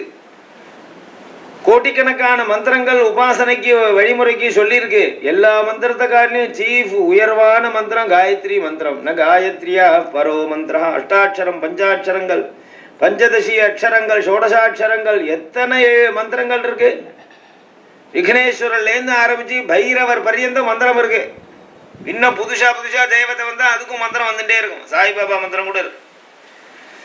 எல்லா மந்திரத்துக்கும் உயர்வான மந்திரம் எதுன்னு காயத்ரி மந்திரம். நகாயத்ரியா பரோ மந்திரம். அதனாலதான் சாஸ்திரம் சொல்லிட்டு நீ காயத்ரி மந்திரத்தை ஜபம் பண்ணாம எந்த மந்திரத்தையும் ஜபம் பண்ணக்கூடாது. காயத்ரியும் நோத்தராஞ்சபேது. காயத்ரி ஜபம் பண்ணாம வேற எதையும் பண்ணக்கூடாது. முதல்ல காயத்ரி மந்திரத்தை ஜபம் பண்ணிட்டு அப்புறம் உபதேசமான மற்ற மந்திரங்களை வரிசையா ஜபம் பண்ணா பலம். இப்படி உள்ளுணர்வை உயர்த்திக்கிறதுக்காக முக்கியமான சாதனங்கள் வேதாத்தியனம், காயத்ரி மந்திரம். அது மந்திரங்களை ஜபம் பண்ண மனசா திராய மனனா திராயதி மந்திரா. மனசுல தியானம் பண்ண உள்ள ஒரு சக்தி, ஒரு வைப்ரேஷன், ஒரு ஜீவ ஸ்வரூபம் அப்படியே வெளிப்படும். உள்ள இந்த மந்திரம் காயத்ரி ஜபம் காயத்ரி மந்திரத்துக்குன்னு இல்லை, அவரவர்களுக்கு என்ன தகுதியான மந்திரமோ எல்லா மந்திரத்துக்கும் பொது. இது காயத்ரி மந்திரத்தை ஜபிக்க தகுதியானவர்களுக்கு இது காயத்ரி மந்திரத்துக்கு. அந்த மந்திரம் ஜபம் பண்ண உள்ள ஒரு ஸ்வரூபம் காட்சி கொடுக்கும். சரீரத்தில் உள்ள எல்லா இதுவும் பார்ட்டும் மாற ஆரம்பிச்சிடும். இதெல்லாம் அனுபவத்தினாலதான் தெரியும். ராவண தாரகநாமாவே ஒரு மந்திரம் தானே, அது ஜபம் பண்ணார் தியாகராஜ சுவாமி. இந்த மந்திரங்களை ஜபம் பண்ண உள்ள மாம்சங்கள் ரத்தங்கள்லாம் சூடேற ஆரம்பிக்கும். மந்திரத்தை ரொம்ப நேரம் ஜபம் பண்ண முடியாது. உண்மையா மந்திரங்களை ஜபம் பண்ண ஆரம்பிச்சா 100 ஆன உடனே உடம்பு என்னமோ பண்ணும், உடம்ப சாப்பிடும். அதுக்கு ஆகாரம் கொடுக்கணும். ஜபம் இல்லை, பூஜை இல்லாமல் ஜபம் கிடையாது, ஜபம் இல்லாமல் பூஜை கிடையாது. பூஜை பண்ணிட்டு ஜபம் பண்ணணும், ஜபம் பண்ணிட்டு பூஜை பண்ணணும். லமித்யாதி பஞ்ச பூஜை. கந்தம் சமர்ப்பியாமி, புஷ்பம் சமர்ப்பியாமி, நிவேதையாமிங்கிற பஞ்சோபச்சார பூஜைகள் எல்லாம் மந்திர ஜபம் பண்ணக்கூடாது. ஒரு மந்திரத்தை ஜபம் பண்ணாம சிவ பூஜைகளோ விஷ்ணு பூஜை சாலக்கிராம பூஜையோ பண்ணக்கூடாது. பூஜைக்கும் மந்திர ஜபத்துக்கும் தொடர்பு இருக்கு இல்லையா? காரணம் என்னன்னு, கேவல மந்திர ஜபங்கிறது சரீரத்தில் தாங்காது வாழ்க்கை. அதனால இந்த மந்திர ஜபம் பண்ண உடம்புல உடனே நிறுத்தின்னு, அதுக்கு தான் இந்த ரிஷி சந்தஸ் தியான ஸ்லோகங்கள் அங்கன்யாச கரண்யாசம் பண்ணி அதை சமணப்படுத்திக்கிறான். அவ்வளவு சக்தி எல்லா மந்திரத்துக்கும். முறையா உபதேசம் பண்ணிட்ட மந்திரத்துக்கு, நம்மளா புஸ்தகம் பார்த்து படிக்கிற மந்திரத்துக்கு ஒரு பிரயோஜனமும் இல்லை. புஸ்தகம் பார்த்து வேணா தானால படிக்கிறது, டேப்பை பார்த்து கேட்கறது. குரு மூலமா தான் மந்திரங்களை பூரா தெரிஞ்சுக்கணும். காயத்ரி மந்திரம் குருமுகமாக உபதேசம் பண்ணப்படுறது. 8 வயசுல அஷ்டவருஷம் பிராமணம் உபநயீத தமத்தியாபயீத ஆபஸ்தம்பர் சொல்றார். 7 வயசு முடிஞ்ச உடனே அந்த குழந்தையை கூப்பிட்டு உபநயனம்னு சம்ஸ்காரங்கள் பண்ணி வச்சு பூனை போட்டு வலது காதுல காயத்ரி வந்தது உபதேசம் பண்றான். பிரம்மோபதேசம்னு பேரு. பிரம்மம்னா காயத்ரி. ஒருத்தராவது பூனல் போடும்போது இந்த குழந்தைக்கு பருத்தி நூலால் செய்யப்பட்ட பூனலை போட்டு வைக்கிறேன்னு ஒருத்தரும் ஹெட்லைன் போடுறது இல்லை. பிரம்மோபதேசம் பண்றோம்னு போடுறான். அதுதான் அங்க முக்கியம். பிரம்மம்னா காயத்ரி. காயத்ரி உபதேசம் பண்ணப்படுறது.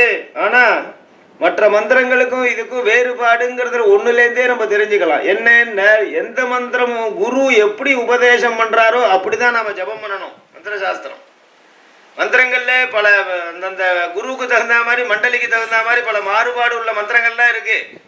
பாலாத்திரட்சரி மந்திரங்கள்லயே அந்த 3 எழுத்த தலகீழ சொல்ற மண்டலி இருக்கு, நேர சொல்ற மண்டலி இல்ல. இப்படி பல பேதங்கள். குரு எப்படி சொல்லி கொடுத்தாரோ அப்படி சொல்லணுங்கிறது தான் எல்லாத்துக்கும். ஆனா காயத்ரி மந்திர உபதேசம் ஒண்டி குரு நேரடியா உபதேசம் பண்ண மாட்டார். இவருக்கு இந்த பையனுக்கு அப்பா உபதேசம் பண்ணும்போது இப்ப நம்ம சந்தியாவந்திரத்தை எப்படி காயத்ரி சொல்றோமோ அப்படி பண்ண மாட்டார். பண்ணி வைக்க கூடாது. பச்சோர்தர்ச்ச சர்வாம் ஜாகிருதீர் விகிருதாக.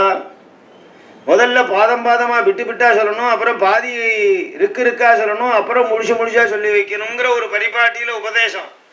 ஆனா ஜபம் பண்ணும்போது நேரடியா ஜபம் பண்றான் இல்லையா? காயத்ரியில முன்னாடி உள்ளதுக்கு வியாகிருத்தின்னு பேரு. பூர்புவ சுவஹா அப்படின்னு சொல்றோம் இல்லையா? இதுக்கும் காயத்ரிக்கும் சம்பந்தமே கிடையாது. இதுக்கு அப்புறம் வரக்கூடிய தகாரத்தில் ஆரம்பிக்கக்கூடிய எழுத்துலேருந்து தான் காயத்ரின்னு பேரு. முன்னாடி சொல்ற இந்த பூர்புவ சுவஹாங்கிறதுக்கு வியாகிருதி மகாவியாகிருதிகள்னு பேரு. பூஹு புவஹா சுவா இந்த 3 தனித்தனியா சொன்னா வியாகிருதின்னு பேரு. இது ஒரு மந்திரங்கள்.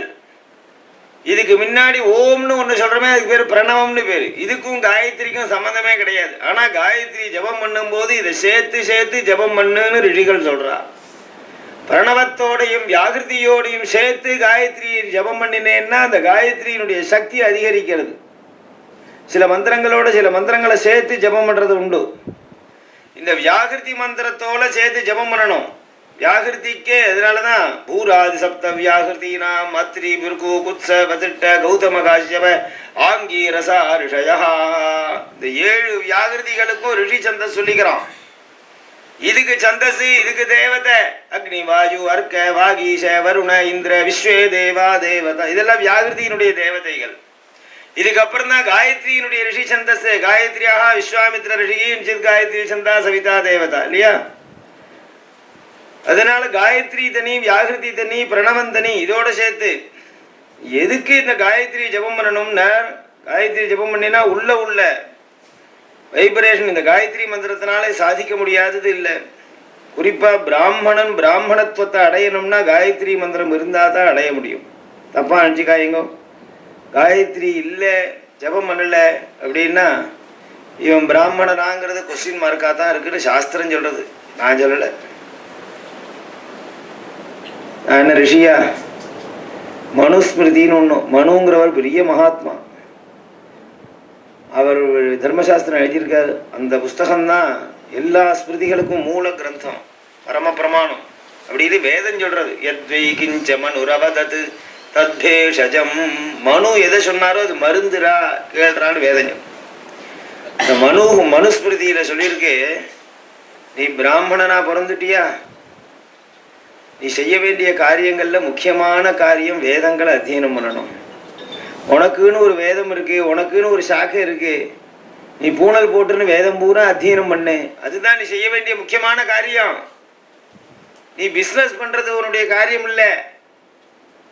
நீ வேற காரியங்கள் பண்ணக்கூடாது.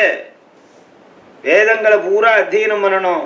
தினசரி வேதம் சொல்லிகிட்டே இருக்கணும். பிரம்மாக்கிய பிரஷ்னம் சொல்லணும். வேதத்துல சொல்லப்பட்ட அருட்டானங்களை பண்ணணும்.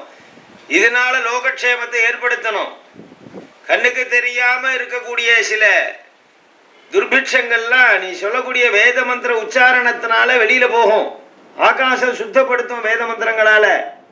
வேத மந்திரங்களால காத்து சுத்தப்படுத்தப்படும். சூரிய மண்டலத்தை ஓட்ட விழுந்துட்டு தூங்குறான். யார் போய் அங்க போய் ரிப்பேர் பண்றது?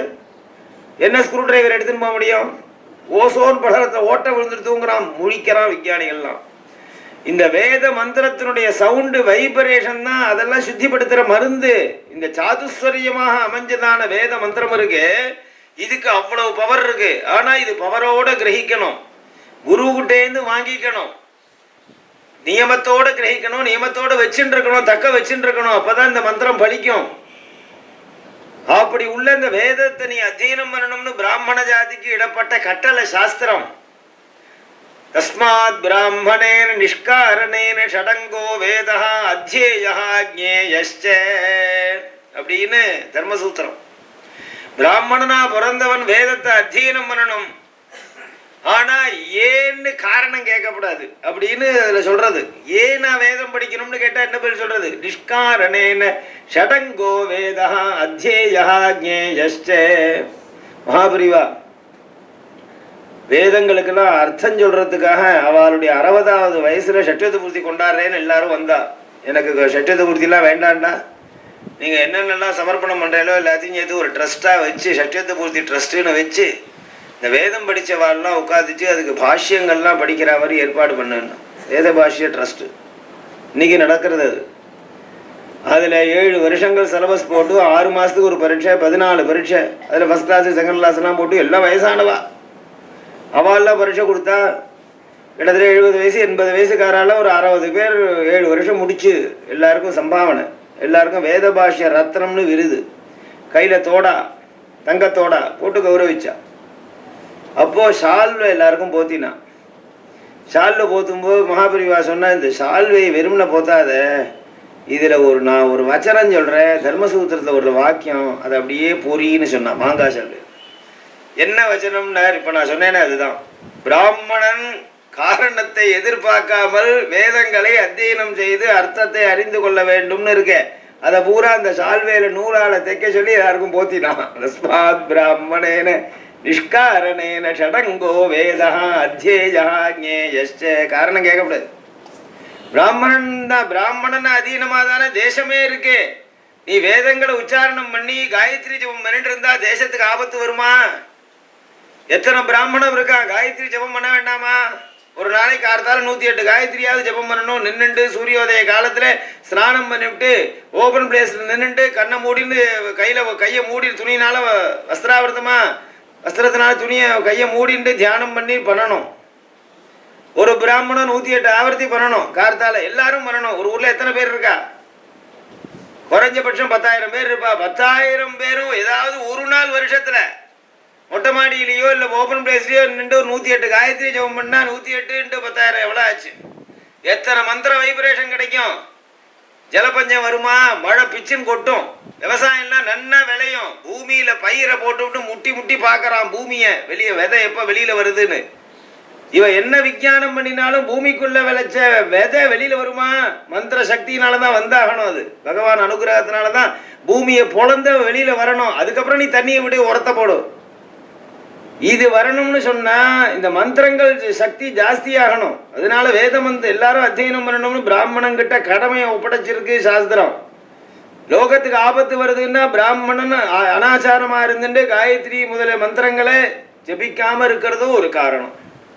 நம்ம அது காரணமா இருக்கலாமா? தேசத்துக்கு நம்ம நல்லது பண்ணாட்டாலும் கெடுதல் பண்ணலாமா? ஏண்டா மழை பெய்யலேன்னா பிராமணன் எல்லாம் சரியா இல்லை சாமிங்கிறான். நம்ம விட்டு போஸ்ட்மேன் அவன் சொல்றான் ஐயர்மார்கள்லாம் வீணா போயிட்டாங்க. நான் என்ன சொல்றது? வைதிக ஸ்ரீயை பல பேர் கேட்குறா. இத்தனையோ ஜாதிமார்கள் மலேசியாலேருந்து ஒரு டாக்டர் ஒரு அம்மா அழுதுகிட்டே போகிறா. எங்களுக்கெல்லாம் நாங்கள் பிராமணனா பிறக்கலை, எங்களுக்கெல்லாம் தர்மம் சொல்ல மாட்டேல, எங்களுக்கு நாங்கள்லாம் என்ன பண்ணணும்னு நீங்கள் சொல்ல மாட்டேங்கிறீங்களே. 12 வருஷம் ஆகிடுத்து வைதிக ஸ்ரீ ஆரம்பிச்சு. அப்பா திருத்த வேண்டியது நீங்கள் இல்லை, நாங்கள் தான் திருந்தணும். எங்கள் சமூகத்தை லட்சியம் வச்சுன்னு தான் நான் கொண்டு போயின்னு இருக்கேன் வைதிக ஸ்ரீயை. பிராமணன் தான் காரணம்.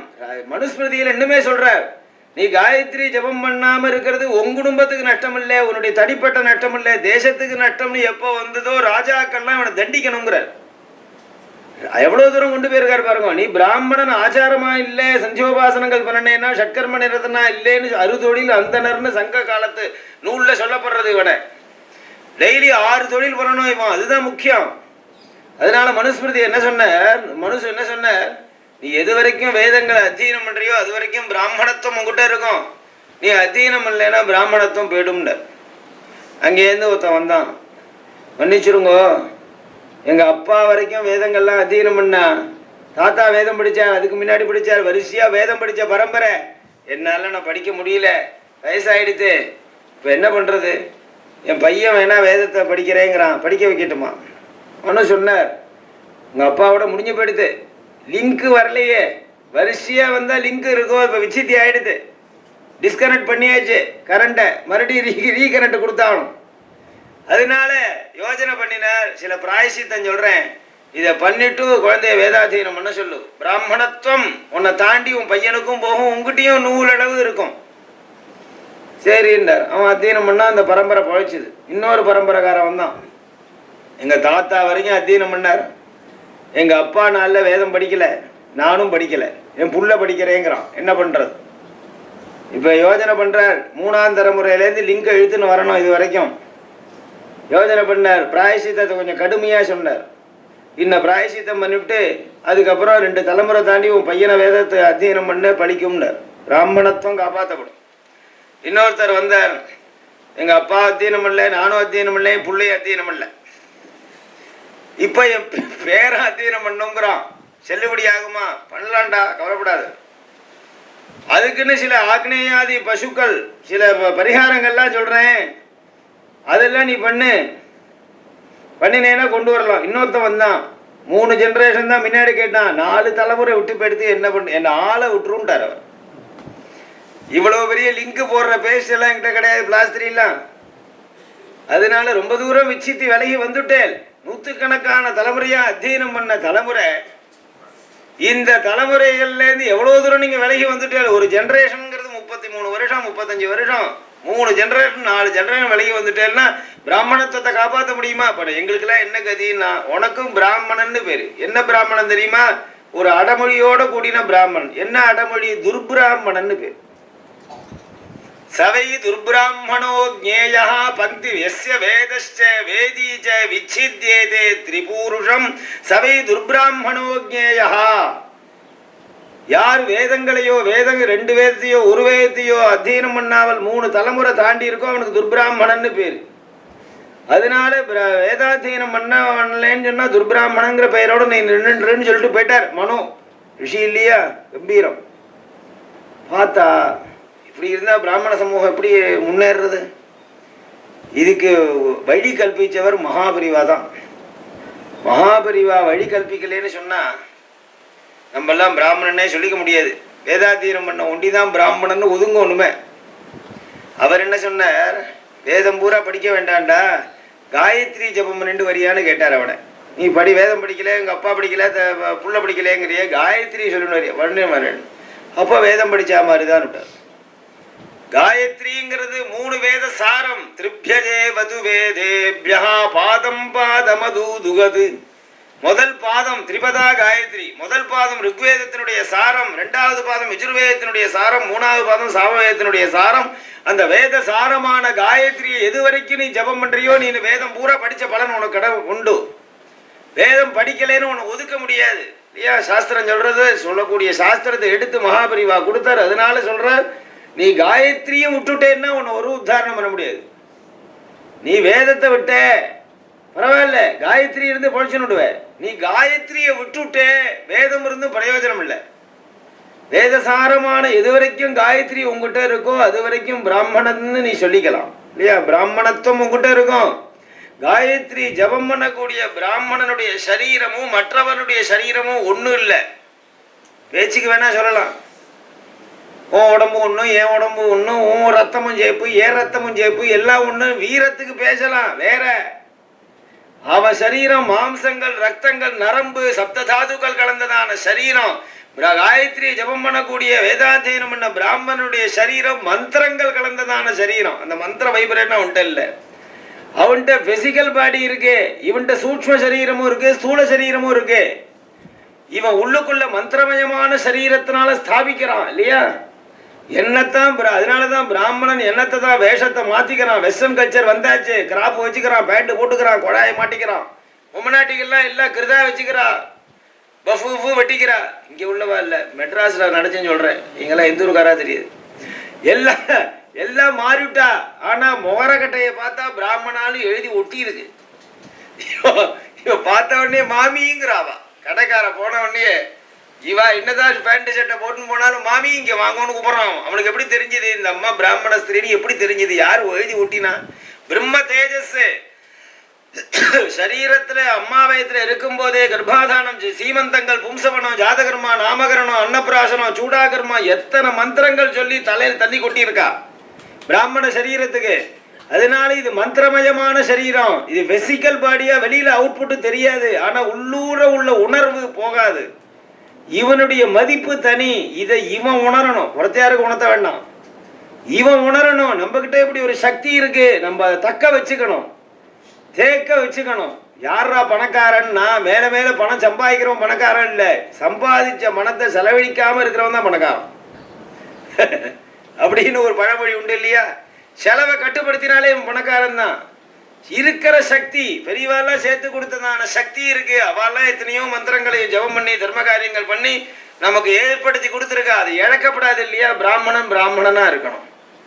பிராமணனும் மற்ற ஜாதிகளுக்கு உள்ள தர்மத்தினை அனுஷ்டானம் பண்ணினேன்னா இருக்கிறதெல்லாம் போயிடும். ஸ்வதர்மே நிதனம் ஸ்ரேஜா. உனக்குன்னு ஒரு தர்மம் இருக்கு.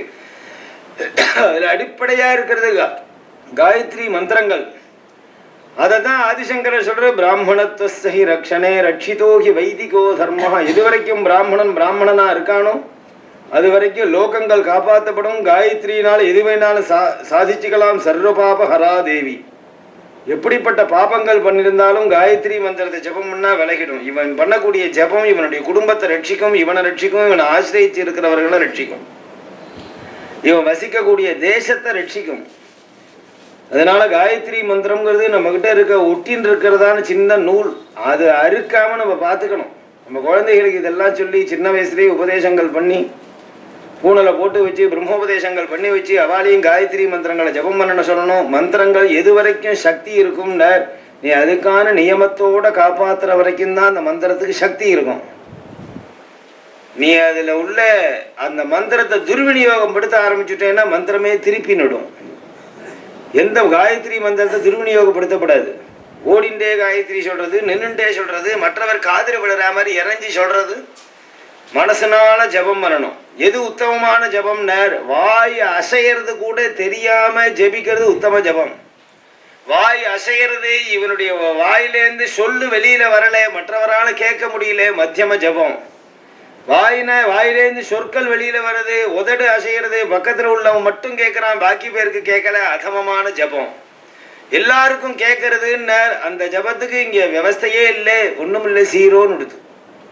எது வரைக்கும் மனசனால ஜபம் பண்றோமோ அதனால மந்திரம்னு பேரு. மனனா திராயத்தை, மனசுக்குள்ள நீ ஜபம் பண்ணதான் மந்திரம்னு பேரு. குருமுகமாக தான் மந்திரத்தை உபதேசம் பண்ணிக்கணும். காயத்ரி போன்றதான மகா மந்திரத்தை சரியான முறையில் யூஸ் பண்ணணும். பவர்ஃபுல்லான மெடிசன் தான். அதை எப்படி சாப்பிடணும், யார் சாப்பிடணும், எப்போ சாப்பிடணுங்கிற தெரிஞ்சுட்டு அதை உபயோகப்படுத்தினா பலனை கொடுக்கும். விபரீதமாக சாப்பிட்டா புத்தி கலக்கம் ஏற்படும். அதே மாதிரி தான் காயத்ரி. காயத்ரியை நானும் சொல்றேன்னு ஆரம்பிச்சு அனதிகாரியாக சொன்னானோ இல்லை சொல்லக்கூடாத இடத்துல ஜபம் பண்ணினாலோ சொல்லக்கூடாத விதத்தில் ஜபம் பண்ணினாலோ பைத்தியம் முடிக்கும், சித்தப்பிரமம் வரும். தியோயோட பிரச்சோதையாது. புத்தியை தூண்டுங்கிறது விபரீதமா தூண்டிடும். காயத்ரி மந்திரம் அவ்வளவு பவர். நமக்கு சொந்தமான சொத்து. அது பிராமண ஜாதிக்கு சொந்தமான சொத்து காயத்ரி. மற்றவர்களுக்கு எந்த ஒரு சம்பந்தமும் கிடையாது. அதுல யாருக்கும் அது பிரவேசமே கிடையாது, பலிக்காது. நமக்கு சொந்தமான சொத்து. நம்ம தூக்கி குப்பையில போட்டுட்டோம், நடு ரோட்ல போட்டுட்டோம், அவெல்லாம் பொறுக்கிக்கிறான்.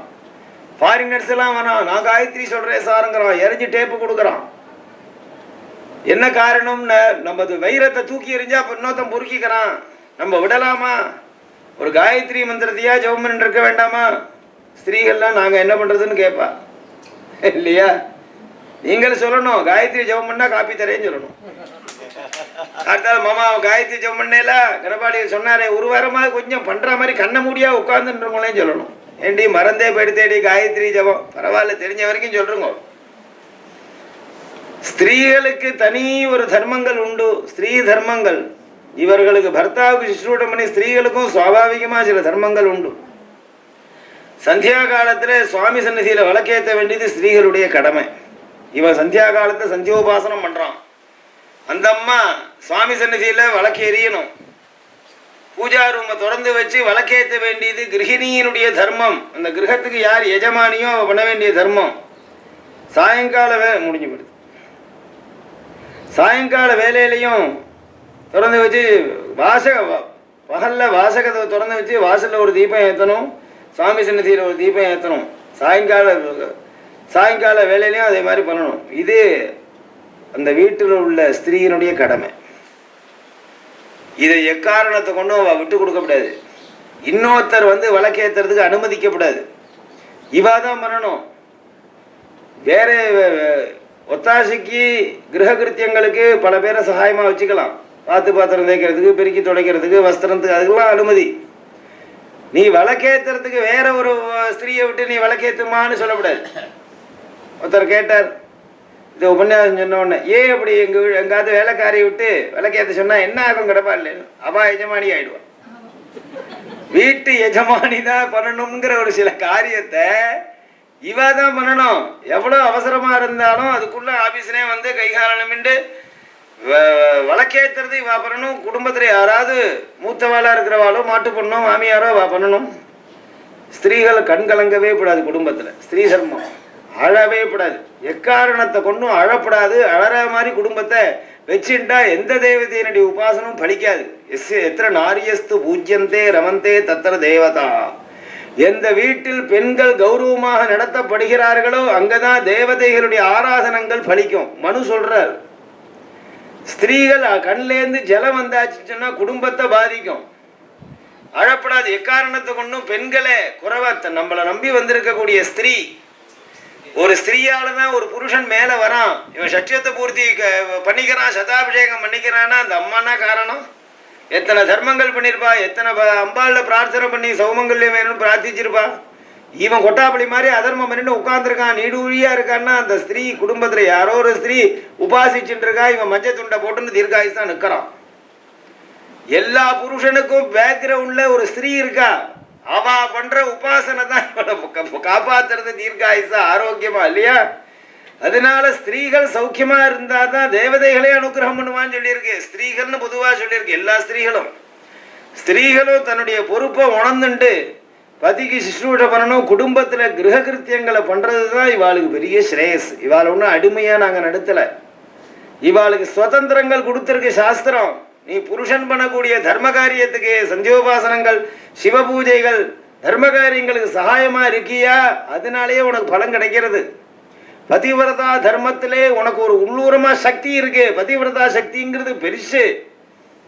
தன்னுடைய பதிவிரதா சக்தியினால எத்தனை ஸ்திரீ எவ்வளவு சாதிச்சிருக்கா. சூரியனையே உதிக்காம பண்ணியிருக்கா நலாயினி இல்லையா? என்ன பண்ணினா காட்டுக்கு போய் தபஸ் பண்ணாலா?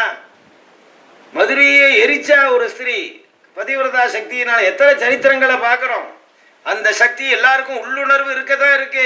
ஸ்திரீகளுக்கு சீதை சொல்றா ராவணனை பார்த்து, நத்வாங்குர்மி தசக்ரீப பஸ்ம பஸ்மாருக தேஜசா. ராவணா, என்ன வலுக்கட்டாயமா தூக்கின்னு வந்து லங்கையில உன்னுடைய இடத்துல வச்சுட்டேன்னு இருமாப்பு பண்ணிட்டு இருக்கியே. நான் ஏதோ அபலையான ஸ்திரீ, கையாளாகாத பொண்ணு நினைச்சியாடா? நினைச்சா உன்னை நான் பூசிக்கிடுவேன். நான் என்கிட்ட ஆயுதம் இல்லைன்னு நினைக்காத. உத்து நான் பார்த்தேன்னா 10 தலையும் நீ பொசுங்கி விழுந்துருவேன். நத்வாங்குர்மி தசக்ரீவ பஸ்ம பஸ்மாருக தேஜசா. அவ்வளவு பதிவிரதா சக்தி எனக்கு இருக்கு. காரணம் என்ன? ஆதியில் கல்யாணம் பண்ண நாள்லேருந்து நான் பர்த்தாவுக்கு சிசுவிட பண்ணி அத்தனை சக்தியை ஏற்றி வச்சுருக்கேன். நான் நினைச்சா எல்லாத்தையும் சாதிக்க முடியும். பதிவிரதா தர்மம். ஆனா நான் உன்னை எரிக்கலை. என்ன தெரியுமா? பர்த்தாவினுடைய அனுமதி எனக்கு கிடையாது. அங்கேயும் பதிவிரதா தர்மம் தான் வேலை செய்யறது. எங்க ராமர் எனக்கு உத்தரவு கொடுக்கல. யாராவது உங்ககிட்ட வாழாக்கினா பொசிக்கிடும் சீத்தேன்னு சொல்லியிருந்தா பொசிக்கிருப்பேன். அந்த சக்தி எல்லா ஸ்திரீகளுக்கும் இருக்கு. அதை காப்பாத்திக்கணும். கிரக கிருத்தியங்கள் இல்லையா? கிரகம்ங்கிறது ஒரு மகாலட்சுமி. வீட்டை பெருக்கி சுத்தமா வச்சு பார்த்தாலே ஒரு லட்சுமி கட்டாட்சமா இருக்கிறதுங்கிறது அது பெரிய ஒரு அழகு. சுவாமி சந்நிதியை கிளீனா வச்சுக்கிறது, பூஜா பாத்திரத்துல அழுக்கு இல்லாம தேய்ச்சி வச்சுக்கிறது, புழங்கிறது எப்போதும் சுத்தமா இருக்கிறது. நிறைய நல்ல வஸ்திரங்கள் கட்டிக்கணும். சும்மா எங்கேயா வெளியில போனாதான் பட்டு புடவை, கையில காலில் நகைகள், சர்வாபரண பூஷிதியா கிளம்புவா. ஆத்துல வந்து பார்த்தா பேன உட்காந்துருப்பா. சாஸ்திரம் அதை அனுமதிக்கல. நீ ஆத்துல இருக்கும்போது சர்வாபரண பூஷிதியா இருக்கணும். யாருக்கு நீ பண்ணணும்? பர்த்தாவை தேவதையா நினைக்கிற நீ பகவானை உபாசிக்கிறேன்னா அப்படின்னா உபாசிக்கணும். அம்பாளுக்கு அர்ச்சனை பண்றோம், வெள்ளிக்கிழமை ஒரு சஹஸ்ரநாம அர்ச்சனை பண்றோம்னா எப்படி பண்றது? இந்த அழுக்கு கையோட பண்ணுவியா? கை நிறைய நாதஸ்வரக்காரம் போட்டுருக்க மாதிரி 10 விரலுக்கும் 10 வைர மோதிரம் போட்டுன்னா புஷ்பத்தை அள்ளி போடணும் புஷ்பாஞ்சலி. நீ அப்பதானே அம்பாள் மகாராஜ்ஞி எப்படி இருப்பா? கையில போட்டுக்கோ. நீ பூஜை ஒரு நாளைக்கு திடீர்னு வெள்ளிக்கிழமை அந்த மாமா வந்து சொல்றார், ஒரு வெள்ளிக்கிழமை நீங்க உபன்யாசம் பண்ணல ஒரு நாளைக்கு சாயங்காலம் எங்காத்து மாமி உடம்பு பூரா லாக்கர்ல உள்ள நகையெல்லாம் தூக்கி மாட்டினுட்டா, ஒட்டியாரம் கிட்டியாரம் எல்லாத்தையும் போட்டுனுட்டா, லாக்கர்ல இருந்து எல்லாத்தையும் எடுத்து வச்சுட்டா, பட்டு புடவையெல்லாம் கட்டின்னு முன்னுக்கிறா. என்னடி பண்ண போறேன்னா அம்பாளுக்கு பூஜை பண்ண போறேங்கிறா. மறுபடியும் இந்த ட்ரெஸ் எல்லாம் மாற்றி கொண்டு வரதுக்கு 1 மணி நேரம் லேட் ஆக்குறா. ஒரு காரியம் நடக்க மாட்டேங்குது, வருத்தப்படுறாரு. அப்படிதான் இருப்பான்னு சொல்லிட்டேன் நான். அம்பாளுக்கு மகாராஜியா இருக்கக்கூடிய அம்பாளுக்கு பூஜை பண்ணா அப்படித்தானே பூஜை பண்ணணும். பரசுராமர் சொல்ற கல்பசூத்திரத்துல, நீ நல்ல சர்வாபரண பூஷிதியா இருந்துட்டு அப்படி அர்ச்சனை பண்ணு, நல்ல வஸ்திரம் கட்டிக்கோ. பெருமாள்கிட்ட போற ராஜாவை பார்க்க போனா அழுக்கு வேட்டி கட்டின்னு போவியா? வாக்கமோ கொண்டு தாம்பூலம் போட்டு கொப்பளிச்சுட்டு வாசனையான வாக்கோட கூட மந்திரம் சொல்லணும்னு சொல்றது சாஸ்திரம். அர்ச்சனை பதார்த்தம் சொன்னாலும் வாக்கு வாசனையா. இதெல்லாம் ஸ்திரீகளுடைய அடிப்படையான தர்மம். எக்காரணம் ஒன்று அழக்கூடாது. கண்லேருந்து ஜலம் வரா மாதிரி நம்ம வச்சுக்கவே கூடாது. எந்த குடும்பத்தில் ஸ்திரீகள் கண்லேருந்து ஜலம் வருதோ குடும்பத்தில் சிரமம் ஏற்படும். கைகேயி அழுதா சிரமங்கள் ஏற்பட்டது. அதனால ராஜாங்கத்தில் என்ன பண்ணியிருப்பாளா, கோபகிரகம்னு ஒன்று கட்டி வச்சிருப்பா. மனுஷனுடைய சுபாவம் அழறது, வருத்தப்படுறது, சந்தோஷப்படுறது ஸ்திரீகளுக்கும் உண்டே. அதனால அதுக்குன்னு ஒரு ரூம் கிரியேட் பண்ணுன்னு வாஸ்து சாஸ்திரம் சொல்றது. பூஜைக்குன்னு ஒரு ரூமு, டைனிங்னு ஒரு ரூமு, சமையலுக்குன்னு பாக்கசாலை, வர்றவாழ ரிசப்ஷன் ரூமு, இப்படி சொல்ற மாதிரி மயமதம் விஸ்வகர்மா மதத்துல கோபகிரகம்னு ஒன்று கட்டுன்னு சொல்றது. என்ன ரூம், அது என்ன யூஸுன்னு பூட்டியே இருக்கணும். என்ன யூஸுன்னு எப்போவாவது கோபம் வந்து அழனும் போல இருந்துன்னா அந்த ரூம்ல போய் வச்சுட்டுவான். உன் கிரகத்தை பாதிக்காது வாஸ்து சாஸ்திரம். அந்த வைப்ரேஷன் அப்படியே போயிடும்.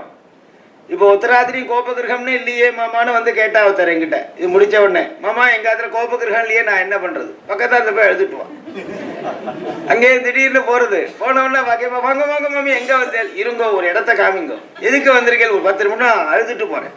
இதை உங்காத்தையே பண்ணக்கூடாதா? எங்காத்துல பண்ணினா எங்காத்துக்கு சிரமம் வருதுன்னு கணபால் சொல்லிட்டார். கண்லேருந்து ஜலம் வரப்படாதுங்கிறது தாத்பரியம். அழவே படாது. எவ்வளவுதான் நமக்கு சிரமங்கள் இருந்தாலும் கண் ஜலத்தை தொடச்சுண்டு முகத்தை அலம்பிண்டு சுவாமி சன்னிதியில வழக்கேத்தி சுவாமி சன்னிதியில உட்கார்ந்து 2 ஸ்லோகம் சொல்லுங்க, மனசுக்கு திருப்தி. யாவாட்ட எழுத்தி பேசிட்டு வாக்குவாதம் பண்ணக்கூடாது. தானே பதிக்கு சிசுவிட பண்ணணும், தர்மானுஷ்டானங்கள்லாம் பண்ணணும். ஸ்திரீகளுக்குன்னு உடையதான அந்த ஆச்சாரங்கள் இருக்கே, அந்த ஆச்சாரத்தை விடக்கூடாது. மடியா சமைக்கணும். சமைக்கிறது ஏண்டா மடியா சமைக்கணும்னு பகவானுக்கு நிவேதனம் பண்ண வேண்டாமா? சமைக்கும் போதே நம்பாத்து மாமாக்கு டிஃபன் பண்ணணும், நம்பாத்து பையனுக்கு வெண்டைக்காய் கறி பண்ணணும்னு நினச்சி சமைக்காத.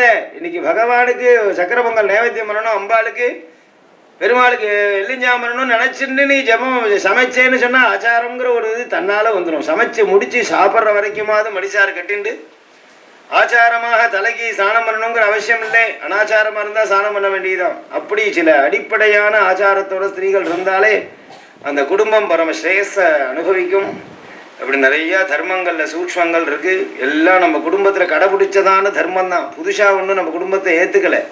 நம்ம பிராமண சமூகத்தில் பரம்பரையாக வாழையடி வாழையாக நூற்றுக்கணக்கான வருஷமாக யார் எந்த தர்மங்கள் கடைபிடிக்கப்படுறதோ அதை நினைவூட்டுறதுக்கு இதெல்லாம் உபயோகப்படுறது, ஞாபகப்படுத்திக்க வேண்டும். அதனால உத்தமமான புண்ணிய காலம் இன்னைக்கு தினம் சுதினமாக இருக்குது. எந்த நாளில் நல்லவர்களுடைய சத்சங்கங்கள் கிடைக்கிறதோ அது புண்ணிய காலம்.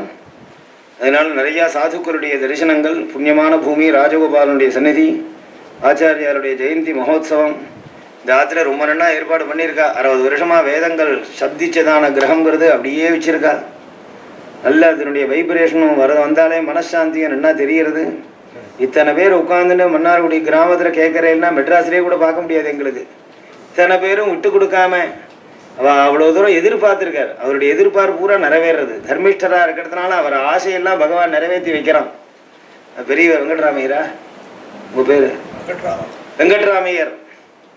ஊரில் எல்லாரையும் கூப்பிட்டு ஒருத்தர் பாக்கி இல்லாமல் இப்படி கல்யாணம் மாதிரி கார்த்தாலேருந்து எங்களெல்லாம் வெளியில் அமிச்சாலேன்னு பார்த்தேன். இதெல்லாம் ரெடி பண்ணுறதுக்கு தான். குடும்பத்தில் எல்லாருமா சேர்ந்துட்டு கோலம் போட்டு வாசல்ல கொண்டு பெரிய இலக்கோலம் போட்டு கூட்டத்தில் இலக்கோலம் போட்டு அங்கங்கே பட்டு கம்பளை விரித்து எல்லாரையும் உட்காந்து வச்சு வரதுக்கு முன்னாடியே காஃபி அப்படி அந்த அம்மா சிசுஷைகள் பண்ணி இத்தனை பேரையும் கூப்பிட்டு அவளுக்கு சுவாத்ம லாபம் ஏதாவது உண்டா? தர்மத்தில் ஒரு நம்பிக்கை, பெரியவாள்கிட்ட உள்ள பக்தி, குரு பக்தி, பெரியவா சொன்னால் நம்ம பண்ணணுங்கிற ஒரு எண்ணம், ஏதோ எல்லாருக்கும் ஒரு கிடைக்கணுமே அப்படிங்கிறதுக்காக எல்லாரையும் கூப்பிட்டு வச்சு அவர் ஏற்பாடு பண்ண ஒரு விதம் ரொம்ப மனசு திருப்தியாக இருக்குது. பெரியவாளுக்கு பரம திருப்தி. பகவானுடைய அனுகிரகம் பூர்ணமாக அந்த குடும்பத்துக்கு கிடைச்சி அவர் 100 வயசு சதாபிஷேகம் பண்ணிண்டவர். அவர் கனகாபிஷேகம் 100 வயசு இருந்துன்னு 116 வயசும் அவர் தீவிச்சு இருந்து அவள் குடும்பத்தில் உள்ள அந்த புத்திரர்களும் நல்ல தர்மத்தில் ஈடுபாடு, ஒவ்வொருத்தரும் ஒவ்வொரு விதமான தர்மங்களை பண்ணிட்டு இருக்கா. குருவுக்காக எதை வேணாலும் சமர்ப்பணம் பண்ணுறேங்கிற ஒரு துணிஞ்சதான குடும்பம் அது.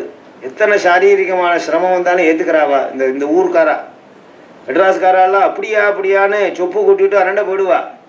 இந்தூர்காரெல்லாம் பல பேர் எது வேணாலும் சரின்னு முன்னாடி நிற்கிறா, தாங்கிக்கிறா. அப்படிப்பட்ட ஊர் இது. அதனால் குரு பக்தியில் சிறந்ததான ஒரு ஊர். நிறையா தர்மானுஷ்டானங்கள் நடந்து இன்னும் பெரிய பெரிய மகான்கள்லாம் இந்த ஊருக்கு வந்து நிறைய இது புண்ணிய பூமி தக்க வைக்கணும். பகவான் எல்லாருக்கும் இந்த சத்சங்கத்தில் கலந்து அத்தனை பேருக்கும் தர்மத்தில் நம்பிக்கையும் தீர்க்கமான ஆயுசு, ஆரோக்கியம், மன சந்தோஷம் எல்லாத்தையும் கொடுத்து ரட்சிக்கணும்னு சொல்லி பூர்த்தி பண்ணிக்கிறேன். நம பார்வதி பதயே. இன்று முதல் எல்லோரும் நிச்சயமாக இதுவரைக்கும் செய்திருந்தாலும் சில சமயம் விட்டிருந்தாலும் நம்ம மன்னார்குடி நகரில் இன்னிலிருந்து திரிகால சந்தியாவந்தனம் எல்லாரும் பண்ண வேண்டும் என்பது உபன்யாசகரின் ஒரு ஆசிகள், வாழ்த்துக்கள் சொல்லிட்டுருக்கார். அது நிச்சயமாக நடைபெறும். இவ்வளோ காலம் பொறுமையாக நீங்களாம் இருந்து கேட்டதற்கு மிக மகிழ்ச்சி. ஆரம்பத்தில் எங்கள் ஆத்திரோபாத்தியாயர் என்பவர் ஒருவர் தனியாக இருக்கிறார். அவர் ஆரம்பத்துக்கு முன்னாடியே வந்து பிள்ளையார் பூஜை பண்ணி நிர்விக்கிரமாக நடக்க வேண்டும் என்ற ஒரு ஆசீர்வாதம் செஞ்சு அதுவும் பூர்த்தி ஆகிட்டு. பெரியவாளுக்கு ரொம்ப சிரமம் இருந்தாலும் விடாமல் இதை செஞ்சிருக்கார். எல்லாரும் எங்களுடைய வேண்டுகோளை வந்து கேட்டு சிரவணம் செஞ்ச வரைக்கும் இன்னொரு சித்தராழி, இன்னொரு 10 நிமிடம் இருந்து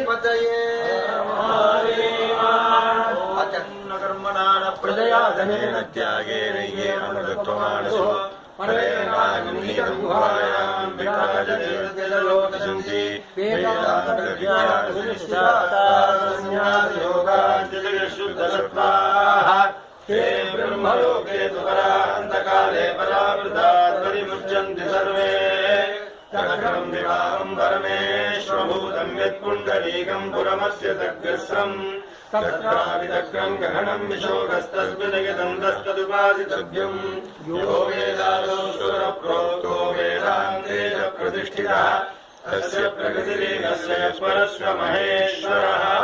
स्वस्ति श्रीमद्किल भूमण्डलालङ्कारत्रयस्त्रिंशत्कोटिदेवता सेवित श्रीकामाक्षी देवी सनाथ श्रीमदेकाम्बरनाथ श्रीमहादेवी सनाथ श्रीहस्तिगिरिनाथ साक्षात्कार परमाधिष्ठान सत्यव्रतनामाङ्कित काञ्ची दिव्यक्षेत्रे शारदामठस्थितानाम् अतुलित सुधार समाधुर्य कमलासन कामिनी सम्मिल्ल संभुल्ल मल्लिका मालिका निश्चन्द मकरन्द शरी सर्वस्वाङ्गिकुम्भ विजृम्भणानन्द तुन्दरित मनीष मण्डलानाम् अनवरताद्वैत विद्या विनोद रसिकानाम् निरन्तरालङ्कृतीकृत शान्तिदान्ति भूम्नाम् सकल भुवन चक्र प्रतिष्ठापक श्रीचक्र प्रतिष्ठा विख्यात किशोरङ्कृतानाम् निखिल पाषण्ड षण्ड कण्डकोत्पादनेन विशदीकृत वेद वेदान्त मार्ग षण्मद प्रतिष्ठापकाचार्याणाम् श्रीमत्परमहंस परिव्राजकाचार्यवर्य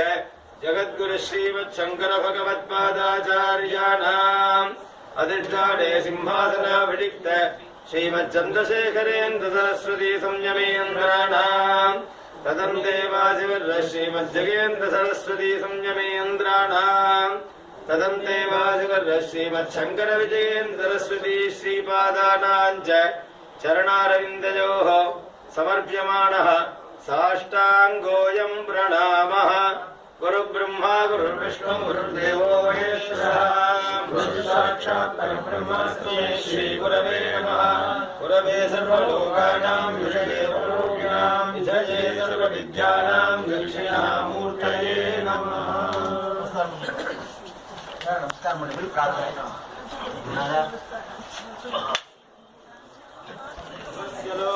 இந்திரியாணி ஆத்மானமங்கே சமதா சரஸ்வதி இந்திரஸ்ய ரூபகம் சதமானமாயுः பிரசாதேன சர்வாபூரி சித்திரஸ்து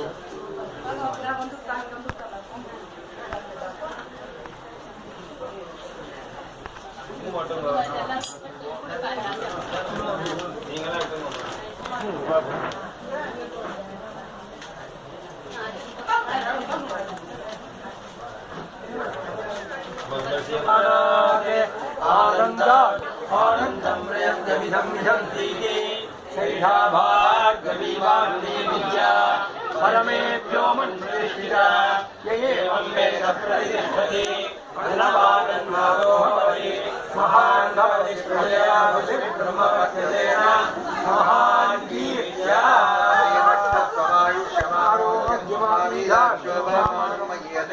தான்யந்தரம் பசம் பகுபுத்திரா தீர்க்கமாயுः